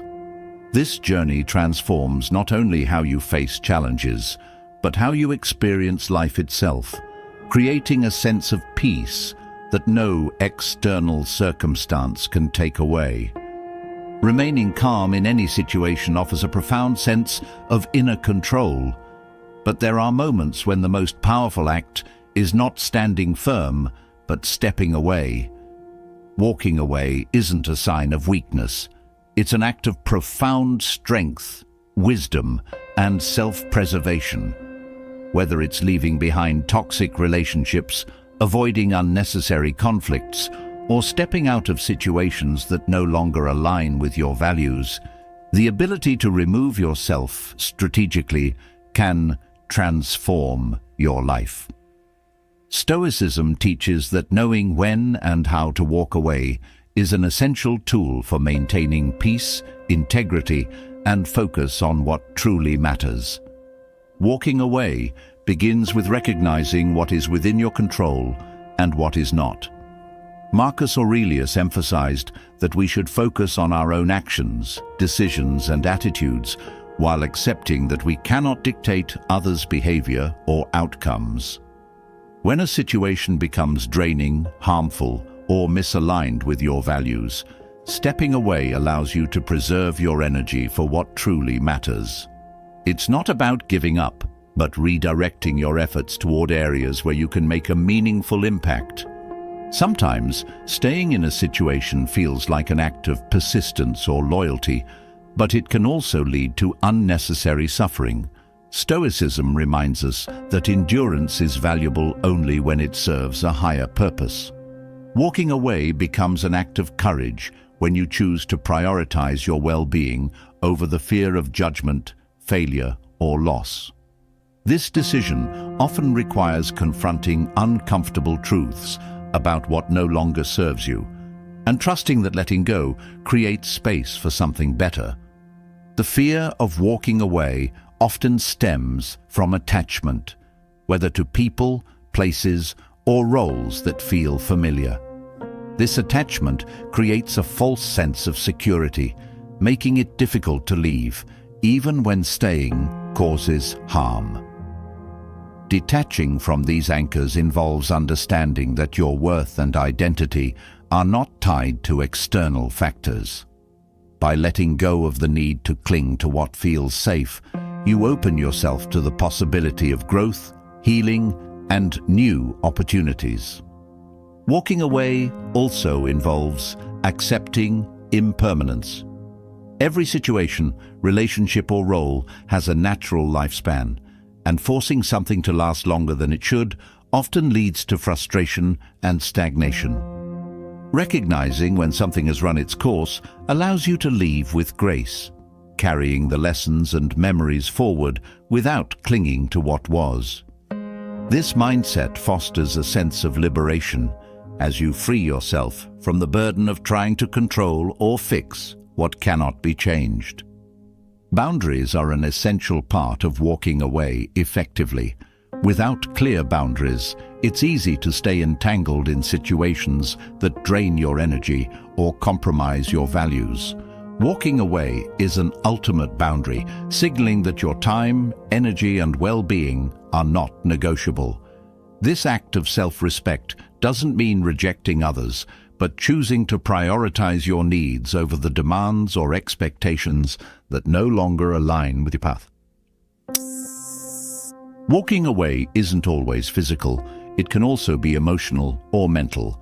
Detaching from the need for approval, validation, or recognition from others allows you to step away from cycles of dependency or self-doubt. This internal shift helps you reclaim your sense of self-worth, grounded not in others' opinions, but in your inner values and principles. This form of emotional detachment is a powerful act of self-preservation, ensuring that your peace is not at the mercy of external factors. Timing is a crucial element of walking away. Leaving too soon might mean missing valuable lessons or opportunities, while staying too long can deepen harm or resentment. Stoicism encourages reflection and discernment to determine the right moment to step away. This involves assessing whether the situation aligns with your long-term goals, values, and well-being. Trusting your intuition and reasoning helps you act with clarity, avoiding the regret of hasty or delayed decisions. The ability to walk away also fosters resilience. Leaving behind what no longer serves you creates space for renewal and growth. It allows you to redirect your energy toward pursuits that bring joy, fulfillment, and purpose. This resilience comes not from avoiding challenges, but from recognizing when it's time to move forward and embracing the uncertainty that comes with change. Each step away becomes a step toward something greater, building your confidence and strength. Walking away doesn't always mean severing ties completely. Sometimes it's about redefining relationships or dynamics to create healthier boundaries. This might involve limiting contact, changing the nature of interactions, or setting expectations that protect your energy. These adjustments allow you to maintain connections while preserving your well-being, demonstrating that walking away is as much about transformation as it is about separation. Forgiveness plays a significant role in walking away with peace.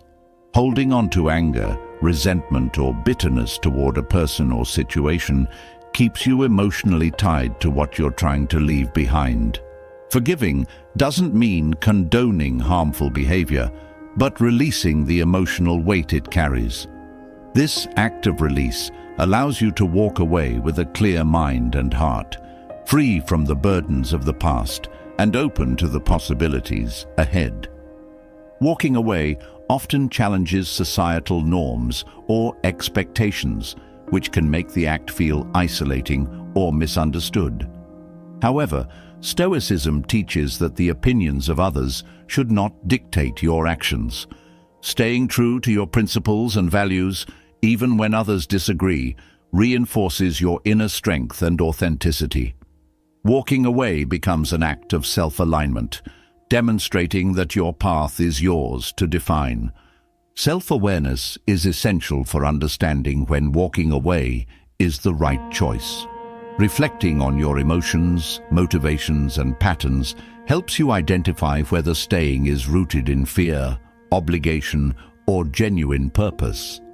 This awareness creates clarity, allowing you to make decisions that align with your long-term well-being rather than short-term comfort.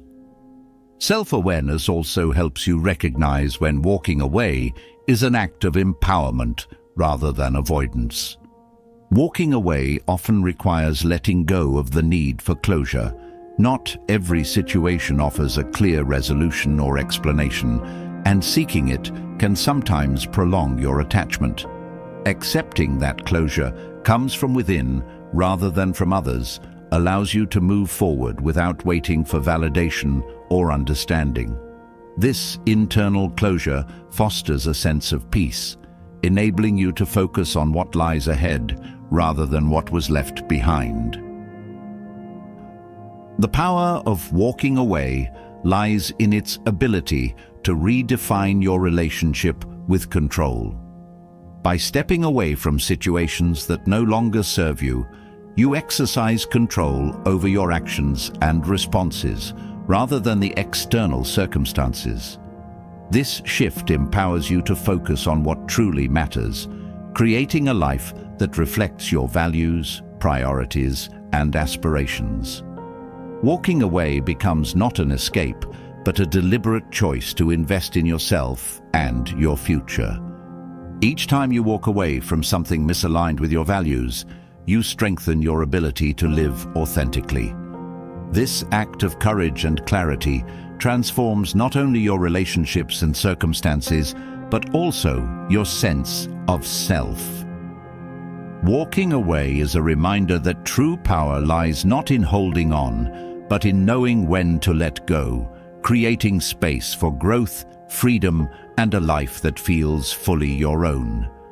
Walking away with grace teaches the importance of honoring your path and creating space for what aligns with your values. As this lesson unfolds, another profound truth arises: the power of allowing life to flow without force. Pushing against the natural rhythm of events often creates resistance, frustration, and unnecessary struggle. The art of not forcing anything invites harmony, clarity, and balance, enabling you to approach life with a sense of peace and purpose. Stoicism teaches that when you stop forcing outcomes, you gain the strength to work with life rather than against it. Forcing situations often stems from a desire for control, driven by fear of uncertainty. The need to predict and shape outcomes can lead to overthinking, stress, and exhaustion. Stoicism emphasizes the importance of understanding what is within your control and releasing the rest. When you stop resisting the uncontrollable, you conserve energy for what truly matters: your actions, decisions, and responses. This shift in focus not only reduces stress, but also allows life to unfold with greater ease. Allowing life to flow doesn't mean passivity or complacency. It means aligning your efforts with what feels natural and purposeful, rather than forcing situations that resist resolution. When you force something, you often encounter friction, signaling that it may not be the right time, path, or opportunity. Trusting the timing of life, even when it's uncomfortable, fosters patience and resilience. This trust isn't about waiting idly, but about knowing when to act and when to step back. Forcing often arises from attachment, whether to specific outcomes, relationships, or expectations.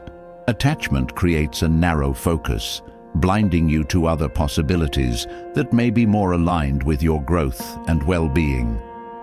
By loosening your grip on these attachments, you create space for new opportunities to emerge. Detachment doesn't mean indifference, but a willingness to accept what life offers while maintaining your inner balance. This perspective allows you to flow with life's rhythm rather than fight against it. When you force something, you often ignore the natural signals and signs that guide you. These signals may come as resistance, discomfort, or recurring challenges that suggest a need to pause or reassess. Listening to these cues helps you make decisions rooted in wisdom rather than stubbornness. Stoicism teaches the value of observing and adapting, recognizing that flexibility often leads to greater strength. By staying attuned to life's signals, you move with intention rather than force. Forcing outcomes can also lead to burnout, as it requires immense energy to push against resistance. This approach often leaves little room for rest, reflection, or renewal. Allowing life to flow involves trusting that rest is as essential as effort, creating a balance that sustains your energy and focus. This balance fosters a deeper connection to yourself and the world around you, enabling you to approach challenges with clarity and purpose. The act of not forcing also applies to relationships.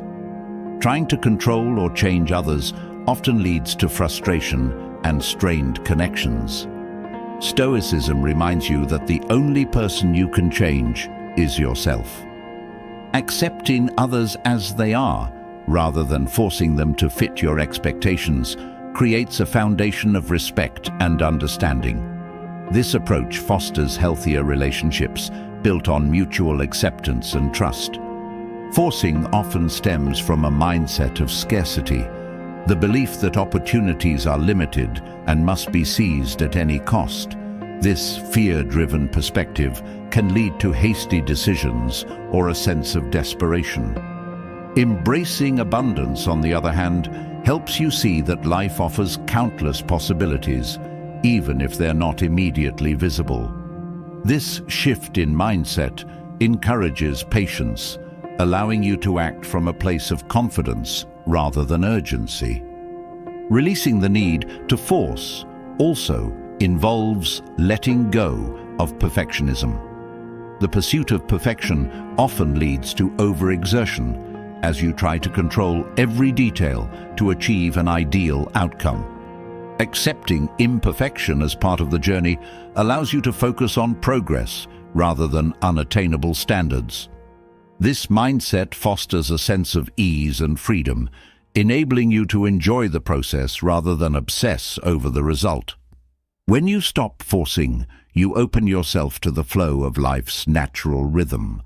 Opportunities, connections, and solutions often arise when you least expect them, guided by the energy you've created through patience and trust. This flow doesn't negate effort, but aligns it with a sense of purpose and timing. By working with life rather than against it, you create harmony that amplifies your efforts and enriches your experiences. Forcing often blinds you to the lessons and growth opportunities inherent in challenges. When you try to push through obstacles without reflection, you miss the chance to learn and evolve. Stoicism encourages viewing difficulties as teachers, guiding you toward greater wisdom and resilience. Embracing this perspective helps you navigate challenges with grace, knowing that struggle often precedes transformation. The act of not forcing also nurtures creativity. When you allow ideas, projects, or solutions to unfold naturally, you create space for inspiration and innovation. Forcing creativity often leads to frustration or burnout, while a more open approach fosters curiosity and exploration. This balance allows you to tap into your creative potential without the pressure of forced outcomes, leading to richer and more authentic expressions. Practicing patience is a cornerstone of not forcing. Patience involves trusting the process, even when progress feels slow or uncertain. It requires faith in your efforts and the timing of life, knowing that what is meant for you will come in its own time. This practice builds resilience and inner strength, enabling you to navigate delays or setbacks with grace and confidence. Not forcing also cultivates a sense of gratitude. When you release the need to push or control, you become more attuned to the present moment and the blessings it holds. Gratitude shifts your focus from what you lack to what you have, creating a sense of contentment and peace. This mindset allows you to appreciate life's unfolding without the constant pressure to achieve or acquire. As you embrace the art of not forcing, you'll notice a profound shift in how you approach life. Stress and frustration give way to ease and clarity, while your energy becomes more focused and purposeful. This practice doesn't eliminate challenges, but transforms how you navigate them, enabling you to act with wisdom, patience, and trust. By letting go of force, you create a life that flows naturally, aligned with your values, aspirations, and the rhythm of the universe. As we reflect on these transformative shifts, it's clear that letting go is not about loss, it's about liberation. Removing the fear of others' opinions, toxic relationships, self-destructive habits, and unrealistic expectations create space for self-worth, growth, and genuine connection. Stepping away from the need to control, from perfectionism, from unnecessary obligations and from the weight of regret allows us to live lighter and freer. Releasing attachments to material possessions and external validation helps us embrace what truly matters: authenticity, inner peace, and purpose. These are not just tasks to check off, but practices to weave into the fabric of your daily life. Each step you take toward releasing these burdens is a step toward clarity, balance, and fulfillment. This journey is your opportunity to create a life that feels aligned, meaningful, and deeply your own. Now it's your turn. What is the first thing you're ready to let go of? Share your thoughts in the comments below. Your perspective might just inspire someone else to take their next step. If this journey resonated with you, make sure to subscribe to the channel and hit the notification bell so you never miss the wisdom we share. Together, let's continue to grow, learn, and transform. Here's to a brighter, lighter future, starting now.